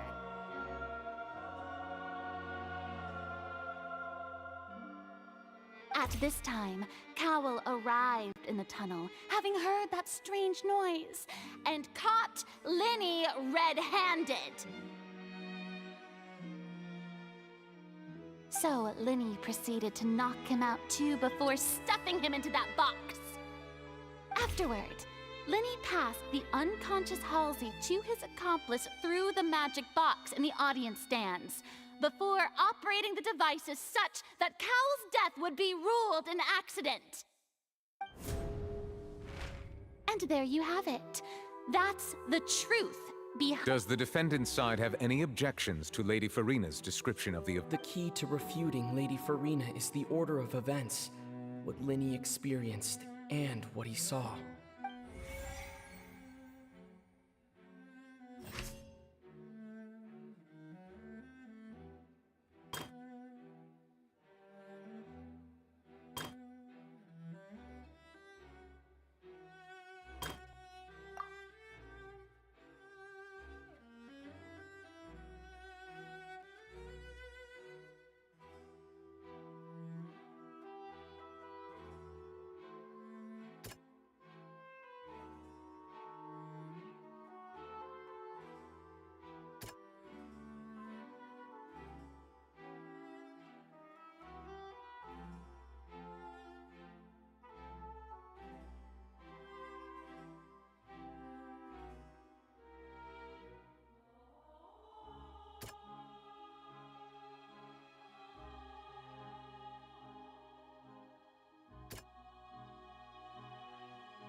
Seems this won't produce a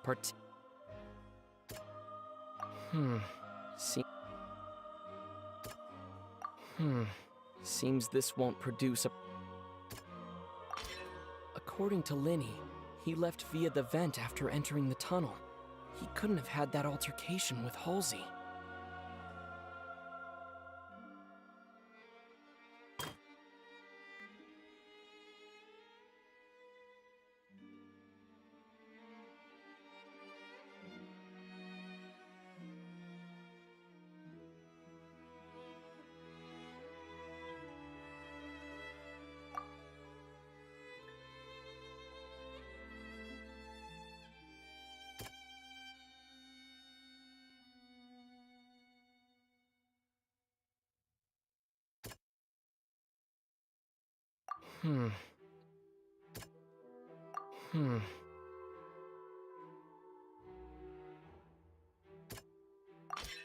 Linny went to the room that contains the Oratrice's core.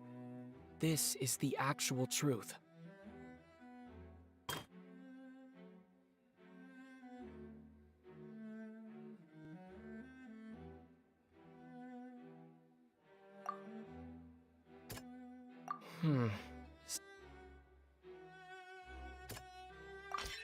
Linny did not take part in the underground altercation.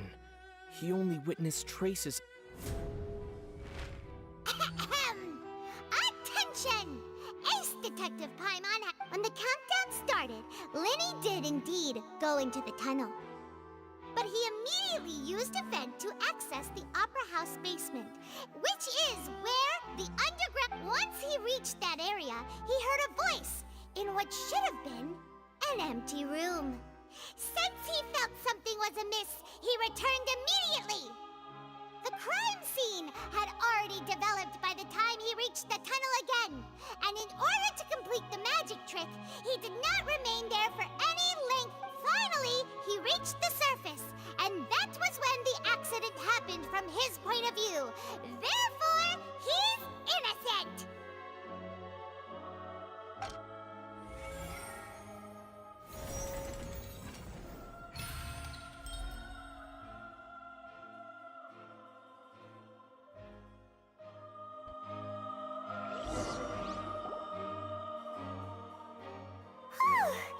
Paimon did it!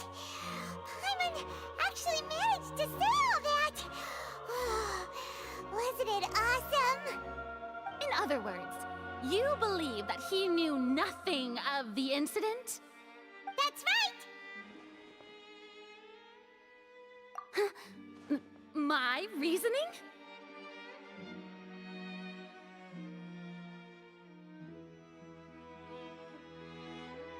If that's the case, then if Cowell hadn't entered the tunnel, who was the entire setup meant to kill? Assuming that what you say is true, Linny only needed to kidnap the young girl to cause a new disappearance case. What would the point of killing someone on stage be? Oh, they have a point. That's right, you tell them! And that's why they're partners of mine. They've managed to turn things around. Oh, well, your denial is very strident, I'll give you that. But what proof do you have to back your claims? Of course I do. If he had been in the magic box the whole time, how could he have not heard that sound? Why do you ask? You're saying that he wasn't.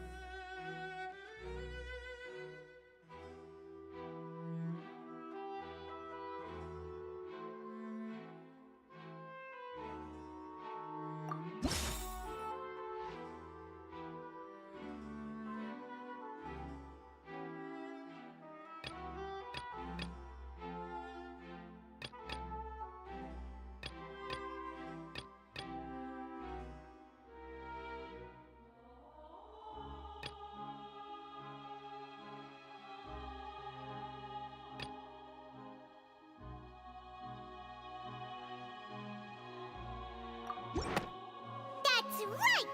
Linny wasn't in the box or in the tunnel. That's why he didn't hear anything strange during the performance. This means that when the crime happened, Linny had already entered the basement via the vent. The same clue you used to disprove his alibi has now become the best proof! Ha ha! How do you like that? Well played. To think you'd use such logic. Well then, if it wasn't Linny who committed the crimes, then who was it?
The deceased's name is Cowl, Linny's assistant. He would have been able to tamper with the equipment. Halsey is the missing person and an ordinary audience member. Or did she have her own scheme all along? Could there have been a third person involved? Is that really a possibility?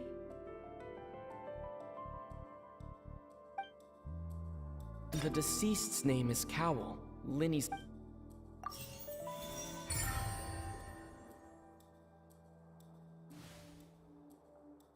Huh?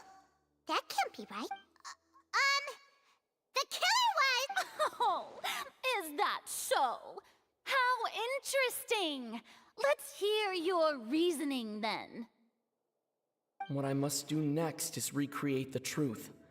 What Cowl did, and how he went from would-be perpetrator to victim.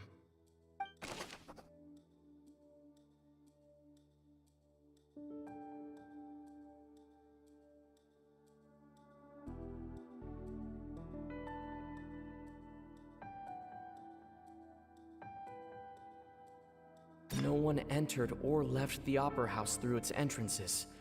So where would the criminal have wanted to take Halsey? The deceased's name is Cowl, Linny's assistant. Halsey's clothing was in the tunnel, so there must have been some fear that she would attract attention.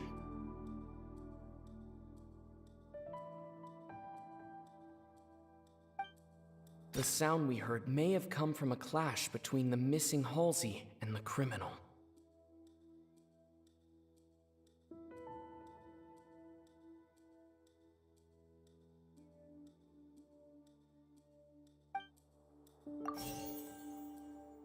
Linny was not in the tunnel at that moment, which gave our criminal ample time.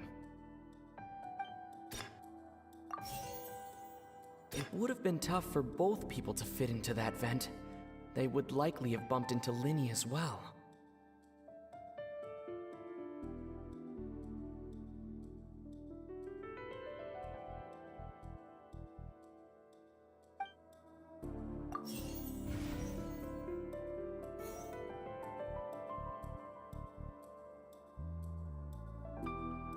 Halsey's clothing was in the tunnel.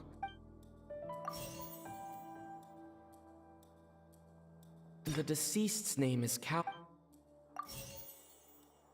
No one entered or left the Opera House.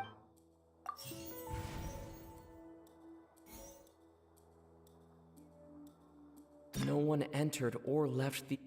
It would have been tough for both people.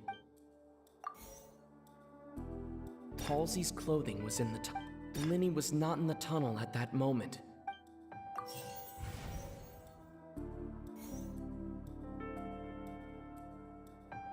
No one entered or left.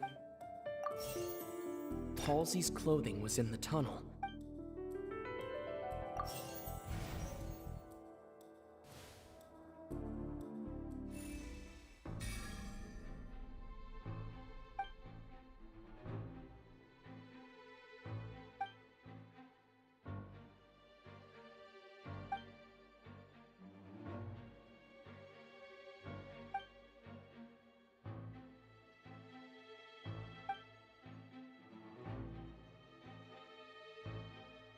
What's wrong, Traveler? Are you still having trouble figuring things out?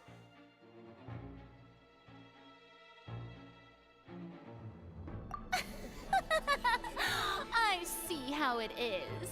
So this was all just a bluff. And here I thought you had something to show for it. But it seems you're still far from the truth. Look, since we're at a dead end, why not consider a different track? Just like the trick as it transpired, the end result must have been utterly different from the magician's initial design. If only we knew how Halsey disappeared. Well, that would be nice, but the tunnel only has 3 exits, and none of them seem very likely. And it's not like this is a magic trick where you can just make a real live person disappear. You know... Excuse my interruption, dear opponents, but do you not see that the crowd is growing impatient? There is no greater sin in this opera house than an awkward delay in the performance.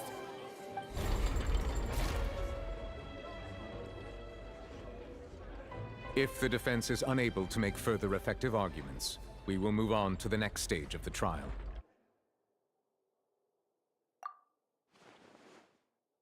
Linny was not in the tunnel at that moment, which gave our criminal ample time. The sound we heard may have come from a clash between the missing Halsey and the criminal. The deceased's name is Cowell, Linny's assistant.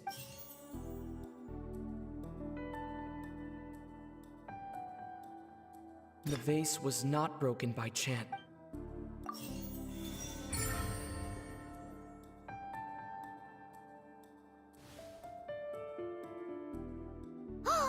Paimon gets it! It all comes together if Halsey disappeared. Lynette escaped from the water tank, vanishing gradually and leaving only clothes behind. If there's a similar method where a person could be transformed into water... Oh, just a moment, please. I do hope you know how preposterous you sound at the moment. How could a person ever be transformed into water? This is reality we're talking about here, not some magic trick. Must we really? I should think that of anyone. Your friend Linny already knows this truth very well. Magic tricks are ultimately just illusions and misdirection. But Halsey's disappearance is very real. We're talking about two completely different things. Even so, I trust the Traveler's judgment. The truth must be out there somewhere. Perhaps some new line of reasoning may open if we try to gather all the focal points that don't make sense. Since Cal was the deceased, we haven't placed much attention on him. But given that we aren't making much progress with the case, it wouldn't hurt to have a look at his belongings, would it? People really do come up with all sorts of harebrained schemes when at the end of their rope. The way I see it, your suggestion that we broaden the scope of our investigation is nothing but a tactic for stalling the trial. Nevertheless, I believe that this is a reasonable request on the part of an attorney. Since the trial does indeed appear to be at an impasse, I believe that additional evidence may help us make more progress. Guards, please step into the lounge and examine the personal effects of the deceased, Cowell.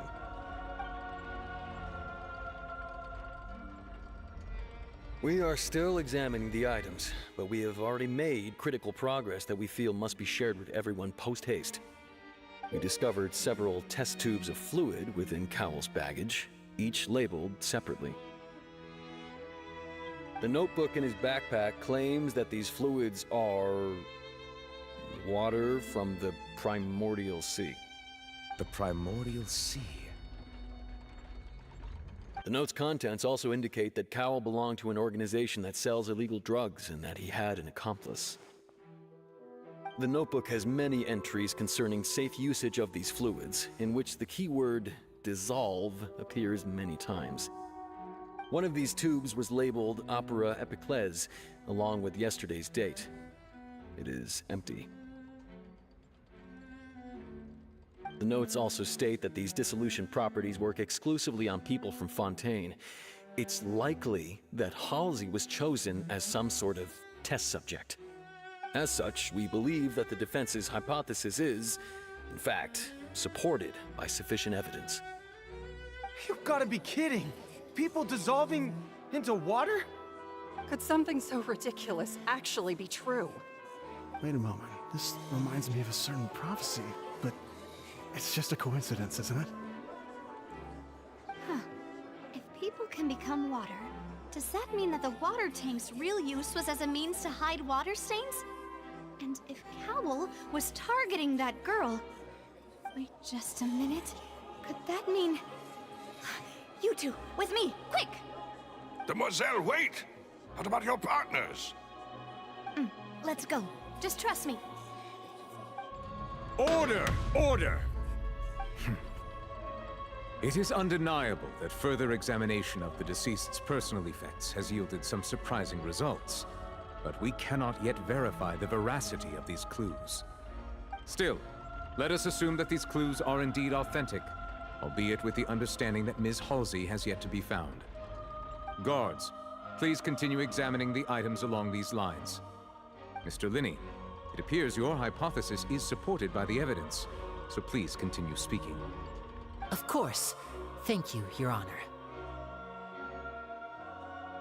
If we uphold this hypothesis, I believe that many of this case's seemingly unrelated clues can be connected together.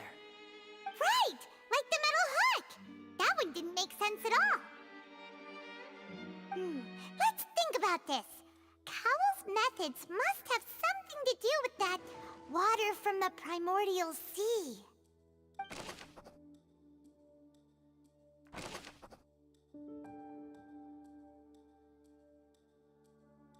The rope that held the water tank up was lit by the fireworks and snapped.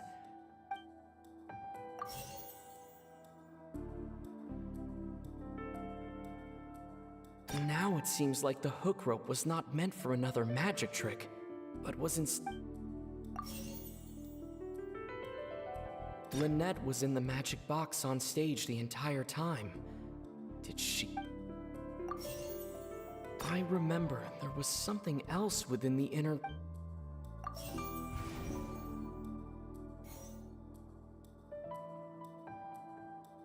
The deceased's name is Cowell.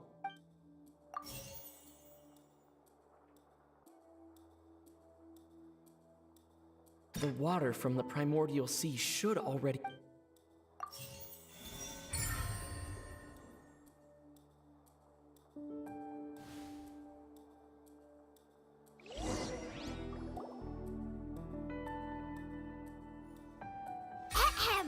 It's Ace Detective Paimon's time to shine again!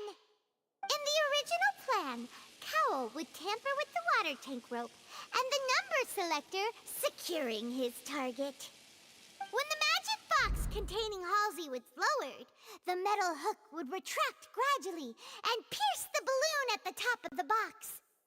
When the balloon attached to the box popped, the water from the primordial seawater tank he meant to use to cover his tracks. Huh. That does make sense. That actually links together a lot of the more confusing pieces of evidence.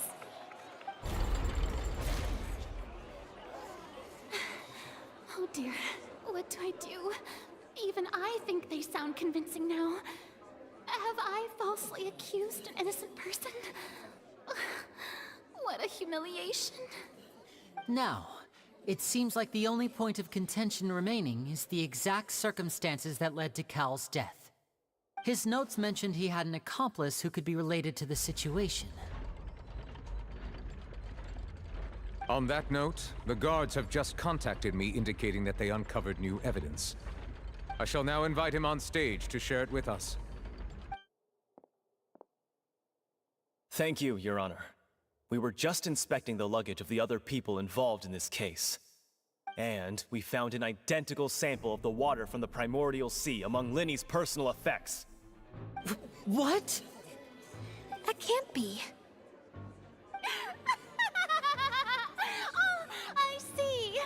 Well, how wonderfully comedic to have your own counterattack only to come back and wound you.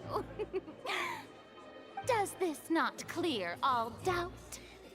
My dear citizens, my loyal audience, allow me to present my reasoning and bring this performance to a swift close.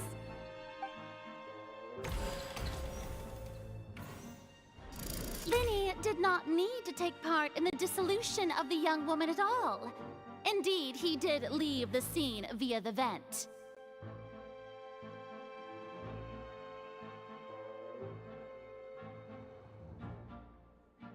Having made modifications to the props beforehand, his accomplice Cowell then caused Halsey to vanish. But upon his return, in cruel avarice, Linny desired sole credit and prepared to do away with. Ultimately, he knocked Cowell out, and the tool meant to cover the crime up also became a murder weapon. Now, as much as I regret having come to such a viciously straightforward conclusion, it does seem that the famed Fatui is quite the cold-blooded and... Am I right, Mr. Linny? We've used up all the evidence we collected. There's no way for us to make a rebuttal here. Is this the end of the road?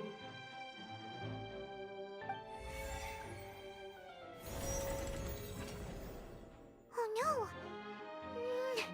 Paimon can't think of anything either. It doesn't look like they're...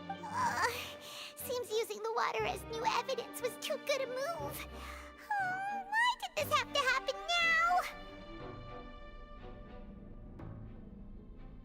I think we've all seen enough now, and we have ample witnesses to my flawless reasoning. I believe this is indeed the finale. Now then, my good, noble Chief Justice, should we not, in your view, move... Excuse me, everyone, but I must interject. Miss, I must ask you not to shout, and to respect the ongoing legal proceedings. Oh, come on. Don't be hasty. I have a good reason for interrupting, you know. Now, would anyone here like to take a little break from all this debate and see a little magic? I'll show you an amazing trick. One that can bring a young woman who has disappeared back in the flesh, right before your very eyes. Please, do the honors, Mr. Linny, if you would be so kind. What in the world is she saying?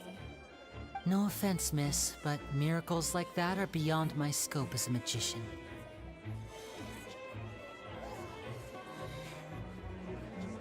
Come on now, don't be silly. Magic is all about misdirection, isn't it? It often conceals the truth while presenting a fascinating illusion. But once everyone believes the illusion, can't magic reveal the truth to them once again? And wouldn't such a trick be the most marvelous finale to today's performance? Come on, Linny and Lynette. Give it another go. Don't worry. Spina di Rasula has made the necessary arrangements on your behalf. But, as the magic makers and stars of the show, I think I should leave the final performance to you. I understand.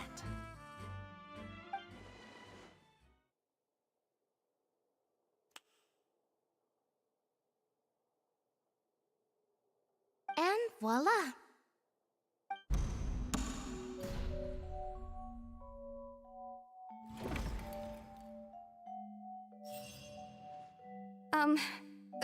Sorry for the interruption. Wait, isn't that Halsey?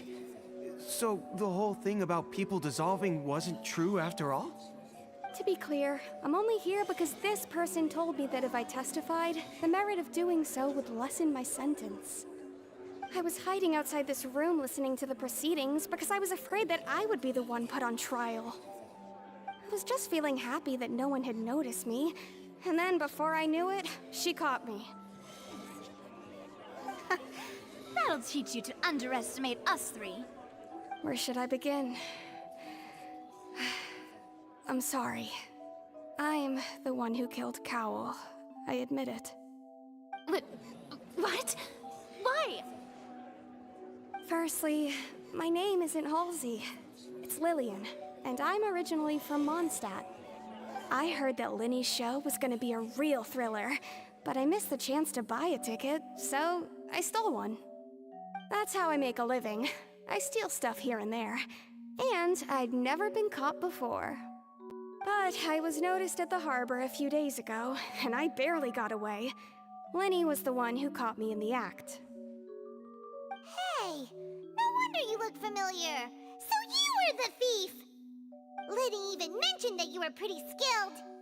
Well, and I thought that would have been the end of it, but then the number selector chose me.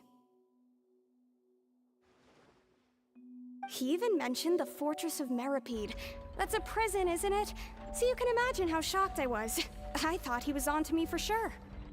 So I played along with the show while looking for an opening to flee, but then I got water poured on me for no reason, and then someone jumped into the tunnel to nab me. I wasn't going to take that lying down, so I knocked him out and stuffed him into the box. There was nowhere to run from there, though, so I had to change my clothes and hide in a box containing performance costumes. I slipped out after the first guard arrived at the scene and continued hiding inside the opera house. Can a person even hide in there?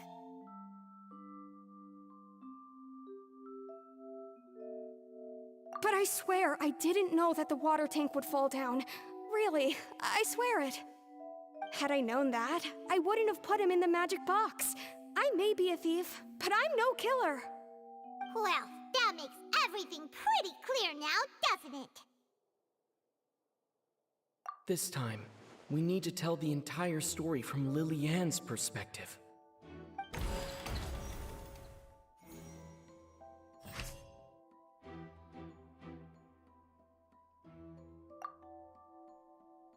Hmm.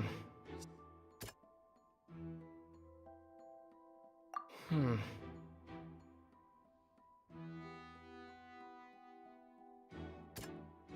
Hmm.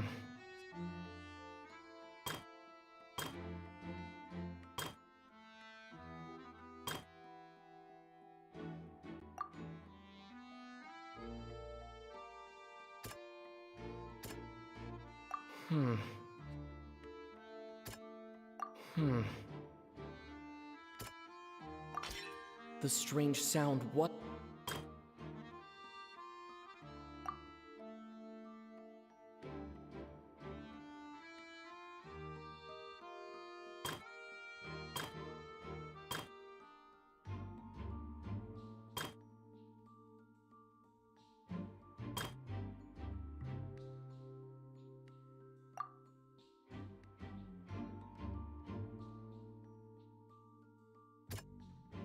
Hmm.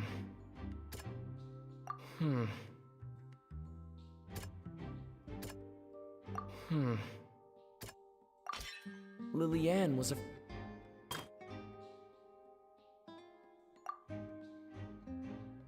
Hmm. Hmm. Hmm. Hmm. The flower vase was... And it's Ace Detective Paimon time! Having been selected out of the blue, Lily-Ann, her panic only intensified after she entered the tunnel and had water poured on her head. So she kicked the door open, producing the thud we all heard. Hearing the commotion, Cowell leapt into the tunnel, only to discover that Lily-Ann had not dissolved. He did not know that Lily-Ann was not from Fontaine, but was a thief who made her way in by stealing a ticket.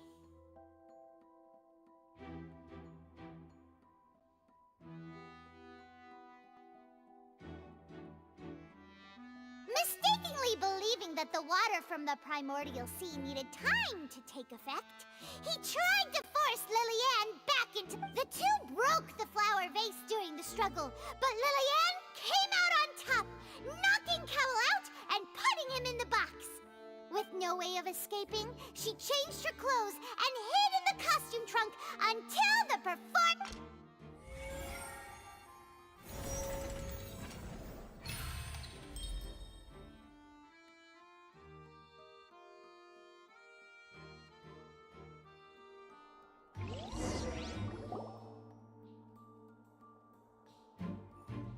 She knew that she would have to go through guard inspection if she tried to leave afterward.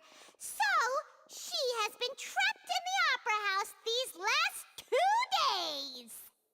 She had already become desperately hungry by the time we were chatting over macarons. So, she swiped 2 of them right under our noses. Talk about a sneaky thief. At this point, all the events that happened in the tunnel have now come to light. Ah, so that's the whole story. Bravo! Bravo! Now then, Lady Farina, Do you wish to speak against the defense's statements? Please answer the question, Lady Farina. Also, if I may add, the trial has not yet ended. As such, I request that the prosecution not leave the room before the proceedings have concluded. What? Are you reading my mind now? No, I have no further arguments. I admit defeat. But really, could you at least have left me with some dignity? Wow, look at that! She's like a deflated balloon now. If there are no objections, then as the Chief Justice of Fontaine, I shall once again repeat the full sequence of events. The actual perpetrator of the serial disappearances, Cowell, selected his next victim from the audience reservation list. With some modifications to the selector, he could ensure that the pre-selected young woman would be chosen. To cover up any evidence while committing the deed, Cowell thought of allowing the water tank to fall, which would conceal the water left behind after the young woman was dissolved. He also tampered with the rope suspending the water tank, using the fireworks at the end of the performance to cause the tank to drop and hide the watermarks. He poured the water from the primordial sea into a balloon during the preparation of the magic box and stuck it to the box's lid. Finally, he passed the prepared hook on a rope through the gap in the magic box's door when bringing the young woman to said box. When the magic trick officially began, the box containing the woman was lowered into the tunnel, tightening the hook rope and bursting the balloon containing the water. If all had gone to plan, the young woman would be dissolved at this time. However, Lillian was not from Fontaine, and thus fled the box with a loud noise. Realizing that there was trouble, Cowell entered the tunnel and met Lillian. Thinking that the waters had not yet taken effect, he decided to proceed. However, his opponent was more capable than he thought, and he was overcome, knocked unconscious, and placed into the magic box, and thus became his own final victim. Lillian, according to her own statements, then changed clothes and hid until the performance ended, before hiding in other parts of the opera house. As for Linny, he was in the underground structures within the opera house, and was thus ignorant of these happenings. From this reconstruction of events, we can conclude that Linny, the accused, is in fact innocent. While there is much in Linny and Lillian's conduct that should still be investigated separately, this case, at least, can be handed over to the Oratrice to make the final decision.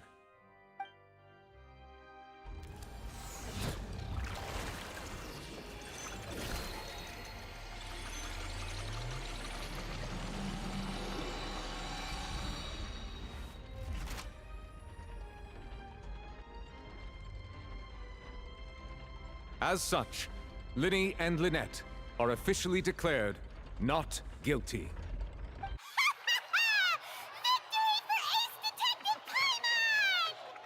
Great work, partners. Thank you all. Thank you so much. Next, I think we deserve an explanation, Guard Vaughn. How did you find the water from the primordial sea in Linny's baggage? Right! Your discovery caused me to make a serious mistake, you know. Or was that not a discovery, but false evidence that you dared to bring before this court? I suspect that the accomplice mentioned in Cowell's notes was not Linny, but you, yes?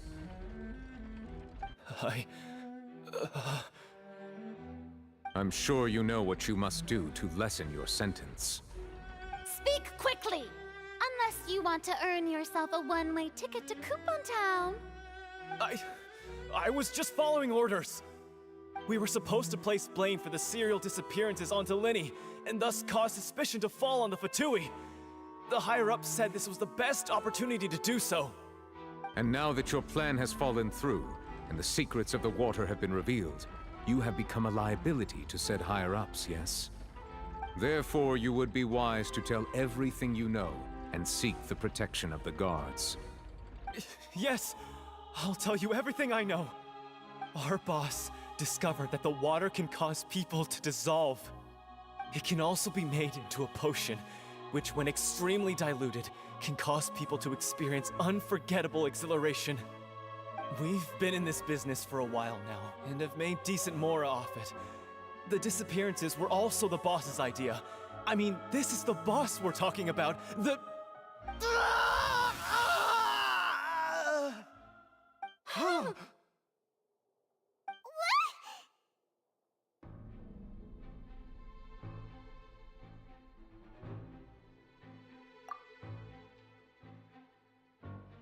And now he can no longer talk. Such ruthlessness. I shouldn't have expected any less of them. An outrageous act. All present, please submit to inspection immediately.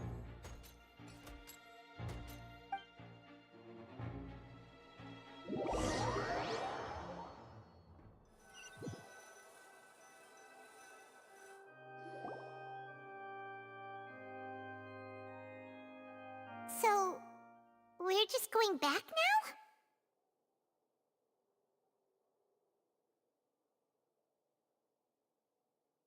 That's true, but... Traveler, Paimon! Please wait. Lenny... I know you may not want to speak to me right now. Maybe you don't even want to look at me. But still, let me thank you again for defending me to the end, even after you learned that I'm a member of the Fatui.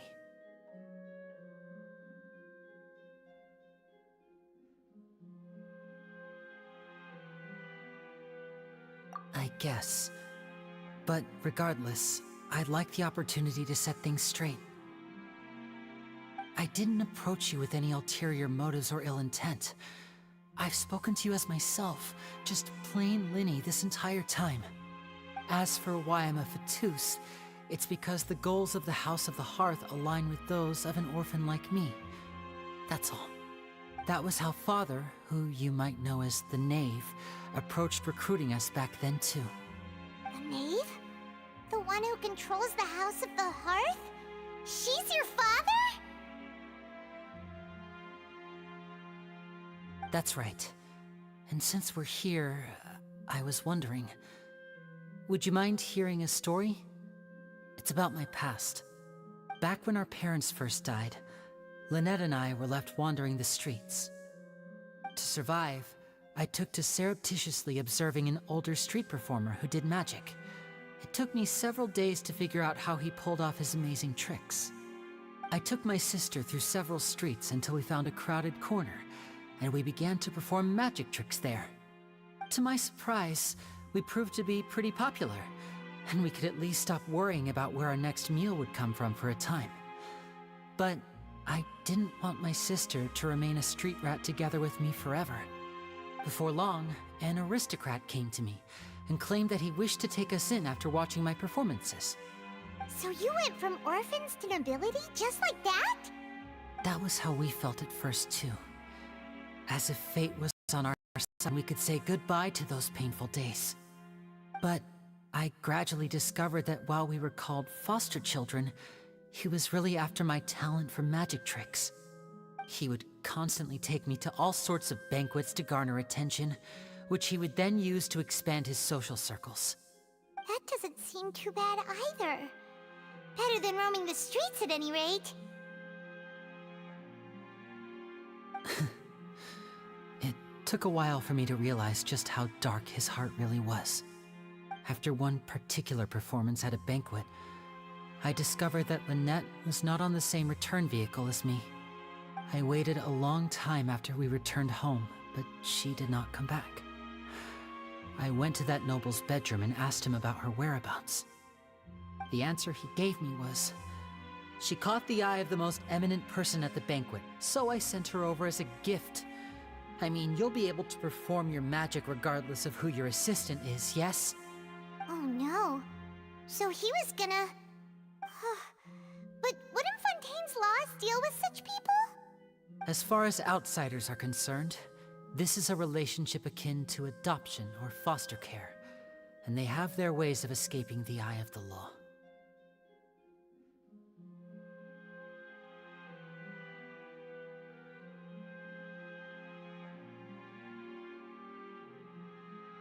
I managed to ferret out the location of the mansion of that so-called eminent person and hurried through the night. But by the time I leaped over the walls, avoided the guards, and made my way in, all I saw was the moonlit ground covered in blood, and the knave standing there in the darkness. So, she'd already taken care of that guy. That's right.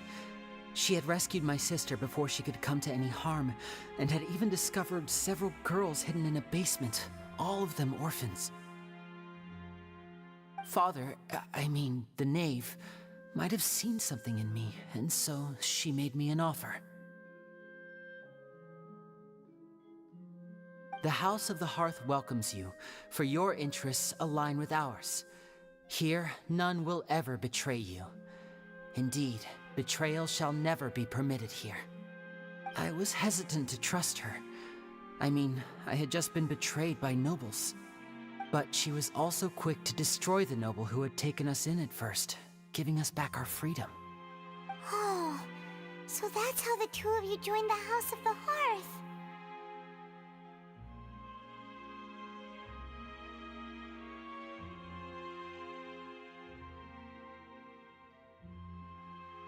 She has her own plans.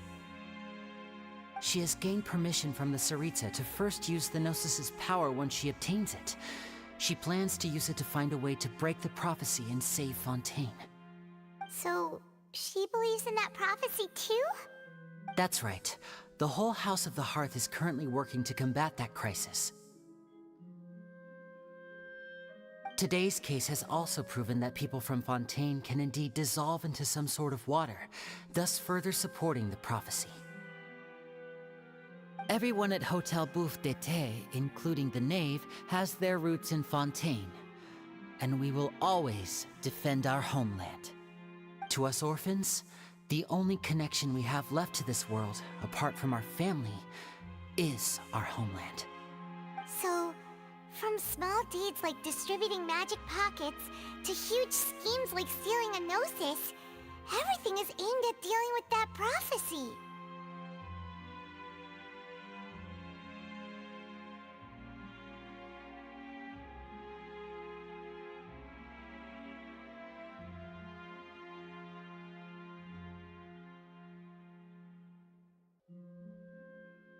It's all right. I understand. The only thing I can do is relate all this to you.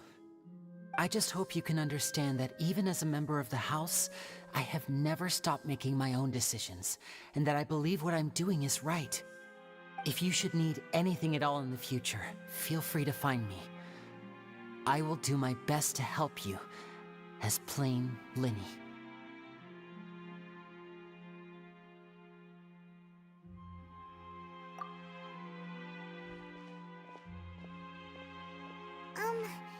Bye, Linny!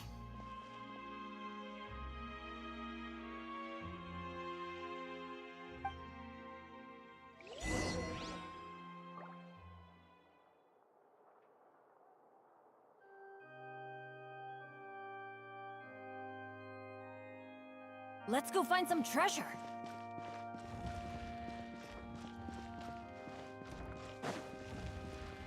Off we go. Adventure time.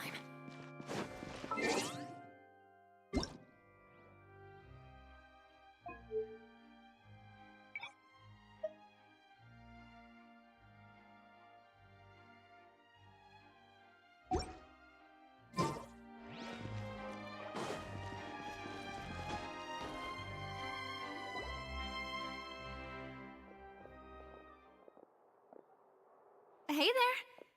What was with the disappearing act you pulled right as the trial ended? Were you looking for us,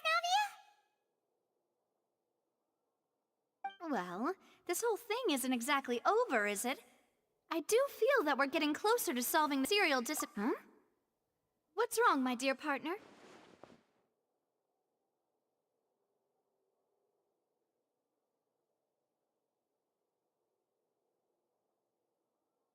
Besides, are you sure we're the ones who can crack a case that's been cold for decades now? And given that there's new evidence from the trial, there should be a trail of breadcrumbs for the Hydro Archon's people to follow now, right? Ah. I see. Well, I won't lie. I'm a little shocked to hear that from you. But I suppose you are just travelers who have only arrived in Fontaine after all. Sorry. I might have been too presumptuous. Don't say that, Navia. Ah, and we were having so much fun investigating with you, too. It was like having new waters flowing into a stagnant mire, causing new hope to spring forth, and the reflection in the murk to become clearer. Sorry about that. I'm a bit prone to nostalgia. Don't mind me.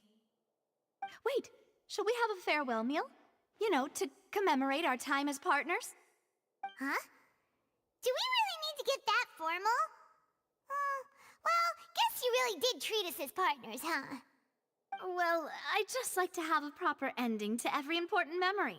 That way there are no regrets later. Anyway, it would just be a meal, so it shouldn't take up too much of your time.